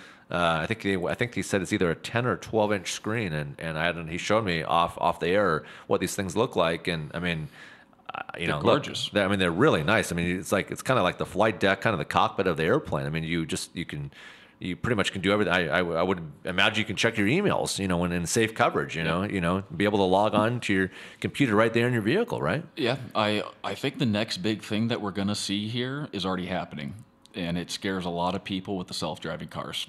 Yeah. But I think within the next 2 to 5 years, when all these manufacturers that are working on this technology get it perfected, you're going to see it on every single model that's out there. And I think that's going to be the next big thing the consumer is going to run with. And do you see that being a positive then for the tech automotive side in terms of, issues as issues progress with these, like you're mentioning with the self-driving capabilities? I mean, do you see issues? Because haven't we seen on kind of the test tracks, we've seen vehicles where they put them to the test and they've gone into some bad, they've gone into some bad accidents. Yeah, no, and every accident you don't hear about that's being covered up by the manufacturers of these self-driving cars are trying to protect it so they can keep developing the technology. Yeah. But when you're talking paraplegics and you're talking disabled people, how huge is it going to be able to be self-sufficient and get from point A to point B? Yeah. I mean, it's going to be the next groundbreaker. I mean, especially for the people, and I see it all the time. And look, I feel bad for these people, and we can joke and laugh about it, but there's a lot of people that really struggle at parallel parking. Yeah. There's a lot of people that really struggle at parallel parking. They just can't do it. They could be in a space that could fit 3 vehicles. You could put a fire truck in there, but they still can't do it. They still can't do it. And a mile is backed up because they can't, angle it properly. I mean, nothing frustrates me more than just watching someone. It's such an easy space to maneuver and get in and out, but they're really struggling. Well, and look, in the early 2000s, I want to say 2002, don't quote me on that, manufacturers started coming out with park assist to help people with parallel parking. Yeah. Yeah. The next thing is getting rid of bad drivers like myself and getting the automotive Oh, driving. you're good. You're a good driver. You're a good driver. One thing that kind of getting off curve here for a second, that I've always admired about you is you've always been a big kind of sports guy. You've always you've been into the Seahawks. You've got relationships. You have relationships with current players and past players, and how you've been able to adapt that type of coverage placement for not only those types of players and be able to get them in to see them. And that's impressive, man. I mean, that just kind of goes back to what I always refer to as that Nordstrom's customer service. That is the standpoint I think every business wants to achieve. Yeah. I mean, if you can keep yourself at that level and have that expectation of yourself, it's only going to be positive for everybody. Right. It's going to be positive for your customers, your technicians, your boss. I mean, everybody's going to benefit from that mindset. Yeah. And how do you it must be tough, and I'm sure you have to deal with it every day, but I'm sure you get customers in there that are frustrated. You get them that they're upset. You tell them that this is what the job is going to cost, and either they pay for it or the car gets towed to their house or sits in the lot for a while. But you must have to kind of have the proper brain power ultimately to know that some people may cry, some people may get really upset and emotional, like $850. They just it's just they just don't have it at that moment to be able to get that car running. And that's where your compassion in this business kills you, because it breaks your heart, and you've got to do the right thing and let them know where they're at. Yeah. I mean, good, bad, or ugly, you have to be upfront and tell them what is wrong, whether they want to hear it or not sometimes. Yeah. But again, that's where that communication comes in. Yeah. Rarely do I run into that situation, even on horrible situations. Good. I'm working on the owner of Aqua Verde Paddle Club right now, actually today. Some major oil leaks on his wife's vehicle, and it was one of those conversations. He doesn't even have the paddle club open yet for another couple months, and we're putting a couple grand into the vehicle. That being said, he knows it's the right thing to do. It's the communication with him and what's going on with the vehicle that he determined, hey, this is what we need to do to fix it. This is where we need to start, and we're going to go ahead and do it. Sure.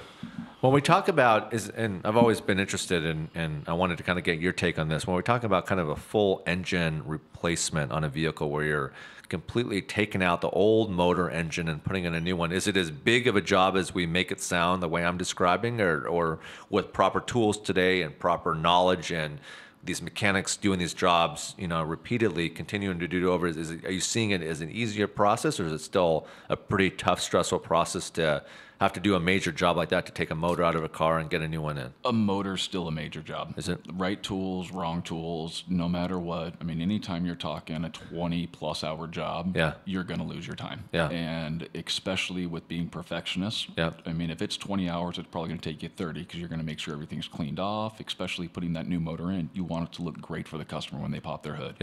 It is. And those aren't cheap, right? I mean, you say a 20-hour job, you got labor there, you got time, you got the parts and everything. I mean, it's an expensive job. Oh yeah, you can do used motors anywhere from $25,000 to $15,000 depending on the vehicle. Wow. I mean, they're not small, and when you're talking doing it the right way, it's time consuming. It's not something that gets done in a day or two. Typically, it's a week or two. Yeah. Do you see it easier now? Kind of with you mentioned this earlier in the interview, Brandon, about how most cars today, a lot of cars today are they're the technology, the core ingredients of the vehicle is based on the inner workings, the inner modules of the computer system. And I don't know the name of the tool, but I've seen you guys use it where you take this tool, and they may have like a code or a sensor, pop up, and most people don't know what that is, but you kind of plug it under the dash, and then on your screen it shows you what it is, and it just kind of tells you right there what the issue is. I mean, you can see how it's evolved and easier for both sides, the client and the shop. In certain situations on that, yes. I mean, you can go to any parts store and they'll pull a code for you.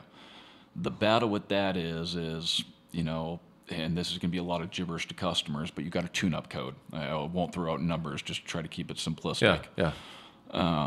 Okay, well, great. Do we have a spark problem? Do we have a coil problem, which is something that, speaking of technology, has moved on from the old distributor cap and rotor and ignition wires to having computers put in cars that are now controlling electronic coils, creating the spark to the spark plug. Sure. So does your problem start with the spark plug? Does it start with the coil? That's where the actual diagnosis comes in. It's not necessarily just pulling that code and getting a problem. It's testing every individual component to pinpoint what it is. Yeah, which takes time. And that's the big difference between doing and taking your time to pinpoint the problem and just pulling a code and saying, all right, here's the problem, and hoping for the best. Yeah. I don't want to hope for the best with my customers. I want to be able to tell them what's wrong and give them a definite, hey, this is what's going to fix it. Yep. And here's where we're at. And just kind of walk me through yesterday. What was in your doors yesterday, from morning to the evening? What did you do yesterday at your shop? Yesterday was a fun day. We had a lot of repeat customers come back. It was lighthearted most of the day. A lot of basic maintenance. Yeah. Just like oil changes, alignments. Yesterday actually got a little bit more in depth. We did complete overhauls and brakes, which would be all the hydraulic components, the disc, brake rotor, brake pads, some brake hoses to make sure the hydraulics actually sync together the way they're supposed to. That was a little bit abnormal. Normally, you're not doing hoses on a 2010 or newer vehicle. We're going to start seeing it more and more here. But they're rubber. They're going to break down. Yeah. And getting moisture in your brake fluid, getting back to our conversation earlier, is what allows those fluids to break down, and is why it's so important to stay on top of your basic maintenance. Yep. And one thing that I've always admired about you too is you always take it upon yourself that if a customer comes in and they talk about a bad experience at another shop, you will do whatever you need to do on a professional basis level. That if you know someone at that shop, you will let it be heard. You will say that, you know what, you've lost this customer. I've got this customer now, and you guys should probably shape up before all your customers come over and see me at Chuck's, right? It's such a small world in the automotive business. Because a lot of you guys know each other. That's exactly it. And you want the best for everybody. Yeah. You never want to badmouth somebody. You never want to put somebody, down when your team at the end of the day, their bad reputation is going to ruin your good reputation because of making bad recommendations. Yeah. So if I can get that customer in and say, hey, look, bud, I just, your customer came over here because of this. Yeah. It gives them a heads up not to do that next time, hopefully, and hopefully they'll learn from it. Yeah. And it must be frustrating, though, and upsetting to have to be able to hear these horror stories, from other shops out there that are. We're not going to mention any names, but there were some that used to be in the same vicinity where we both, where the former station was. Yep. And we won't mention any names, but we hear a lot of issues. They're no longer in business for a reason. There you go. There you go. Karma will always get you every time. I see you brought in a lot of information. What other? I don't have that in front of me. So what other things are on there that we can talk about that can be interesting to all my listeners out there, Brendan? I just really wanted to be informative on. I don't want to push the business. I want to be the guy that can come into your Studio 110, by the way. Thank you. And what do you think of the studio, by the way? You're an engineer. You're a tech, It is beautiful. Thank you. Absolutely beautiful. Thank you very much. And I appreciate you coming in. I know you, out of anybody, when you're running an operation, it's tough to kind of walk away, but I really appreciate you being here. And I appreciate you being here just on our friendship. And you and I go back. We definitely go back. But it's something that can really benefit and help people out. It's like, how often can people? There are some TV shows out there that are around the automotive industry and the car tech, and they get experts on there to talk. But to really hear it like on this type of format, on this type of show, I think it's great. I think it's cool. I used to love, and I don't know if this is okay, if you remember the old radio show Car Tech Talk that's no longer on the air. Yeah, it was so informative. Yeah, that's the type of environment I want to create. Yeah. Whether we're on the radio, whether we're in my store, I want to create that type of environment where it's not just we're fixing your car. Yeah. We're educating you on why we're fixing your car. Right. We're doing this because of this. Right. And that is the bigger difference. I honestly believe communication makes that much of a difference between on why we're doing it or not explaining why we're doing it. It's really true. It's truly the key to success, man. It really is. If you don't, and this goes for relationships with whatever relationship you're in, or on the business side of the relationship. You got to have that. You got to have that good, proper communication. And I think we can all improve at it. Look, none of us are experts. We can all improve at it, but. You and I both know how vital and important it is to have that proper communication built in, because you don't want to go to sleep at night knowing that you purposely tried to avoid a situation by not communicating it properly. Because what good does it do you? What good does it do? It doesn't do anything good. I'm going to lose sleep over it personally. Yeah. I know you will too. Yeah. But it just. Have that good communication. Even if it's a hard conversation to have, you got to have the communication. Right. It's so key to success in life in general. Yeah.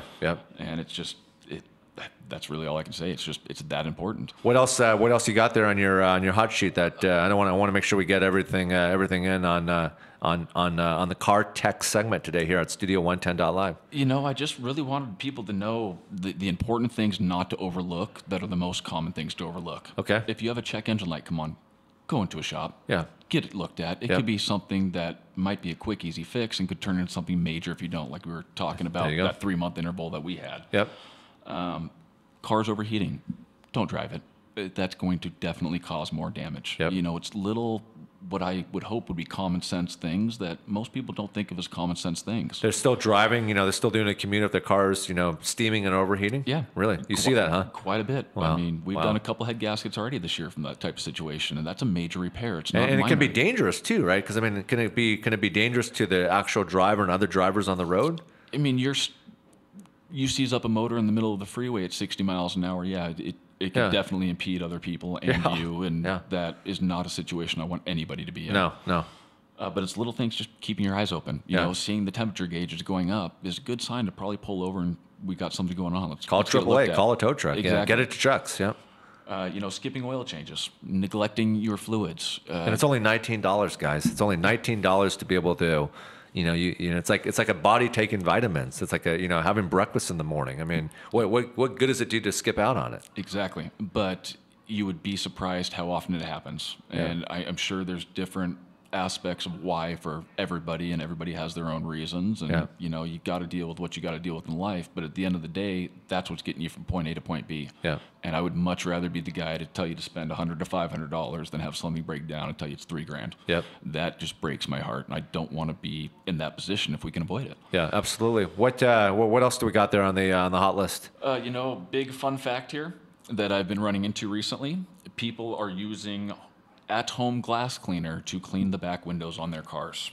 Oh, Not a good idea. why is that? Because they use ammonia in those cleaners, and Oh, okay. most of your rear windows are your radio antennas and your defrost. Okay. Well, ammonia will chew through that and actually ruin the defrost and can harm the antennas. Wow, interesting. I never knew that. See, that's why I wanted to have you in here today. Little fun fact. Yeah. What else? Missed maintenance items. If we can just talk a little closer. here. yep. Yep. The biggest thing I've recently been seeing with check engine lights are gas cap failures from the rubber seal going bad. And that's where people they don't know how to properly, when they fill their tanks up, they don't turn it all the way counterclockwise properly. Locking it back down after Okay. you're done filling gas, and most vehicles you can turn the gas cap and you'll get 2 to 3 clicks out of it. Okay. 3 clicks is where you want to be. Some you don't have that feature anymore, but the majority of the time that can eliminate so many check engine lights and customer fears for something major going on that was self-inflicted. And it's just kind of being brilliant at the basics, right? Just like you're saying, I love to learn, man. And just like what you just said about Windex on your back windshield, I never would have guessed that, And it's little things like that you take for granted and take don't for realize granted. can make that big of a difference. You think you're doing the right thing, and all of a sudden you damage something. I'm intrigued, man. And let's finish up these bullet points here, because I want to make sure everybody knows all these things. I really tried to go into car technology, knowing that it was kind of Tech Tuesday for you guys. Yeah. So I was going to go into how computers got introduced into the 80s.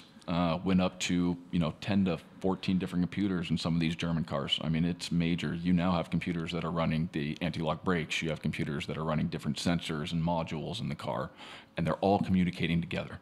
I mean, you have 10 computers that are talking to each other as you're driving down the road. I don't think a lot of people realize there's that much technology in modern day cars compared to where they were in the early 80s. So my car, I won't mention exactly what kind of vehicle it is, but my car, I mean, new car. Yep. Would you say so? My car has that many computers, or You have at least 7. at least 7? At least. I think more closer to 10 on that model, just because you have all the extra benefits Yeah, and yeah. features. Yep.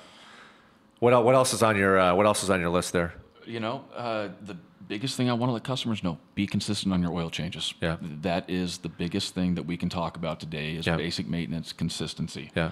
$19 right now, Chucks, right? There you go. $19. $19. Go to our And website. you're doing everything, right? You're topping off all their fluids. You're checking their tires. You're doing a full inspection. Correct. Yeah. And I am also anal about making sure we vacuum the cars out. We wipe Nice. down dashes. We Nice. wash the front window. Nice. It's the little thing on the that little Nordstrom's things. aspect that hopefully makes a big difference to the consumer on the way out. And it's great that you mentioned Nordstrom's, because I said it earlier in the show, and I'll continue to say it. I mean, I always ask people, and you probably heard me say this before, Brendan, is at the end of the day, what's the difference between shopping at Nordstrom's and shopping at Macy's? Now, there's nothing wrong. I have nothing against Macy's. I want to put that on the record. I'm just saying that customer service has always been something that's been very important to me.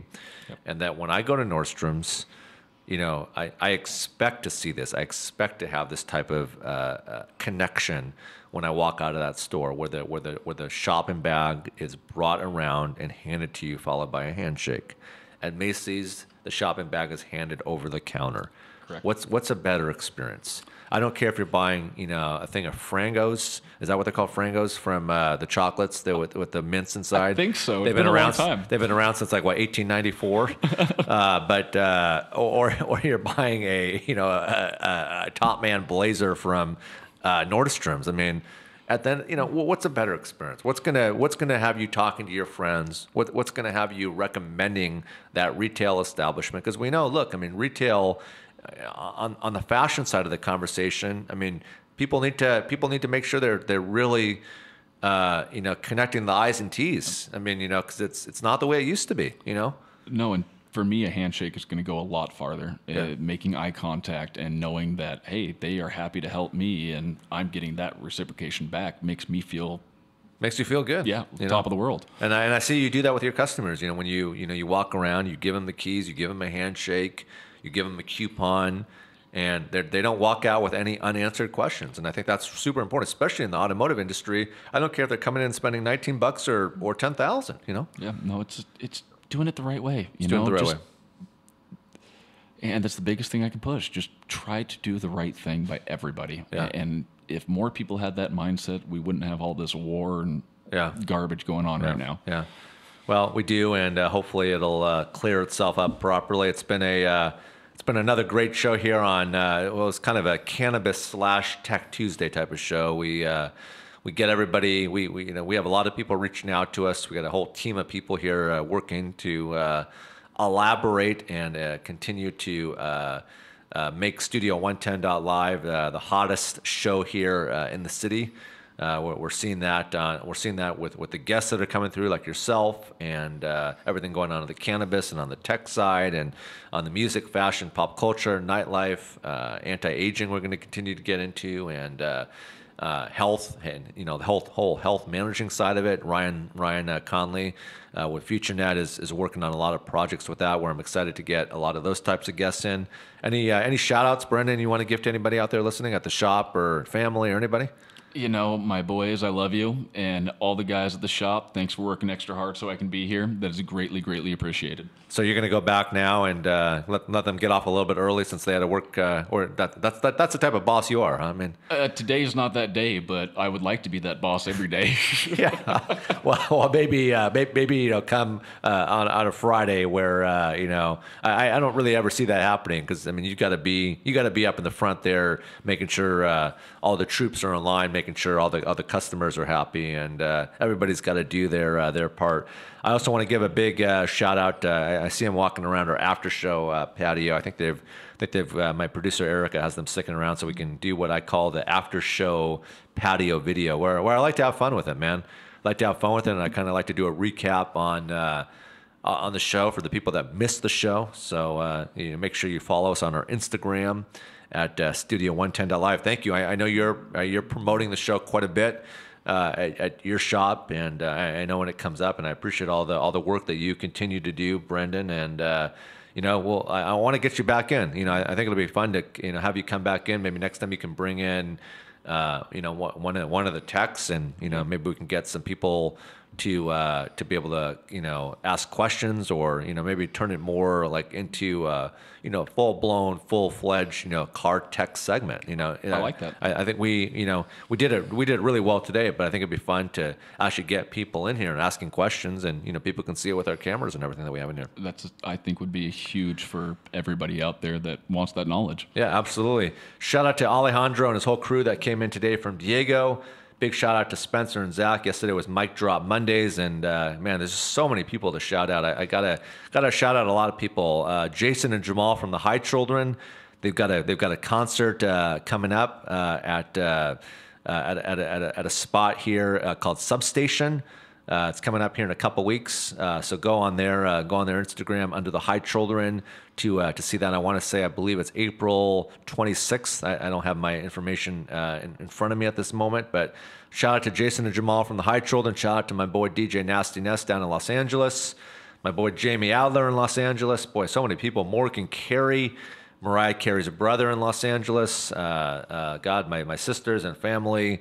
Out there and on the East Coast, and just it's been another great show. Excited for the rest of the week, and we'll continue to track ahead. We're going to sign off a few minutes early today because I know a couple of the guys here at Studio 110 have some stuff that they need to do for the show before 3 o'clock on the technical side. I try to stay out of the technical side because I've been an on-air host for many years. So when they tell me that we have to make a quicker scheduled landing approach in, then I do that. So and I do that because I know how hard the team is working. Before I do sign off for the day, though, I'm told from two of our members that work at Studio 110.live's headquarters. They're down in Los Angeles finishing up some business. And I got a phone call from one of them last night while I was at dinner that I'm scheduled to hopefully make this big, exciting announcement tomorrow on the show that I've been waiting to make. I wanted to make it last week, but some of the contractual deals weren't in place yet. So you always have to wait for the green light. But this will be something that will benefit a lot of people. Here locally and even in the Pacific Northwest. It's an exciting thing.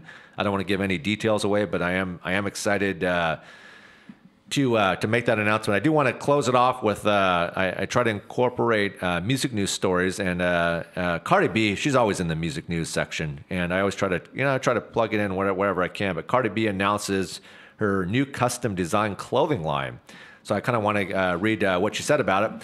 She said, "All right, y'all, I just wanted to let y'all know I'm very excited to announce that I am designing, and I'm still designing, my very own fashion line with Fashion Nova. I collaborated with Fashion Nova. They are the greatest people. They are giving me good quality, everything for my fall collection, and I'm so excited to share with y'all. I'm so excited to see women dress beautiful, very fashionably, and let's wait through the fall." So it sounds like, I knew it was going to happen. She had to do it. Look at the traction she's, building up with her fan base, internationally. And I'm really excited to see the pieces that she unveils. Hopefully it'll be available at some spots, out here in the Pacific Northwest where we broadcast from at Studio110.live. But big shout out to Cardi B that she's putting out a clothing line, and maybe we'll be able to get, in fact, we will. We'll get someone from her team to come on and talk about it, and see if we can get Cardi to be on the show, and maybe even do some giveaways. Maybe even do some giveaways before it comes out to retail establishments, where people can buy it either online or at different spots. So big shout out to Cardi B. I'm excited to see her new line, and maybe you never know. Maybe they'll do some fun men's pieces. Her fiance is a member of Migos, so maybe he'll team up with her.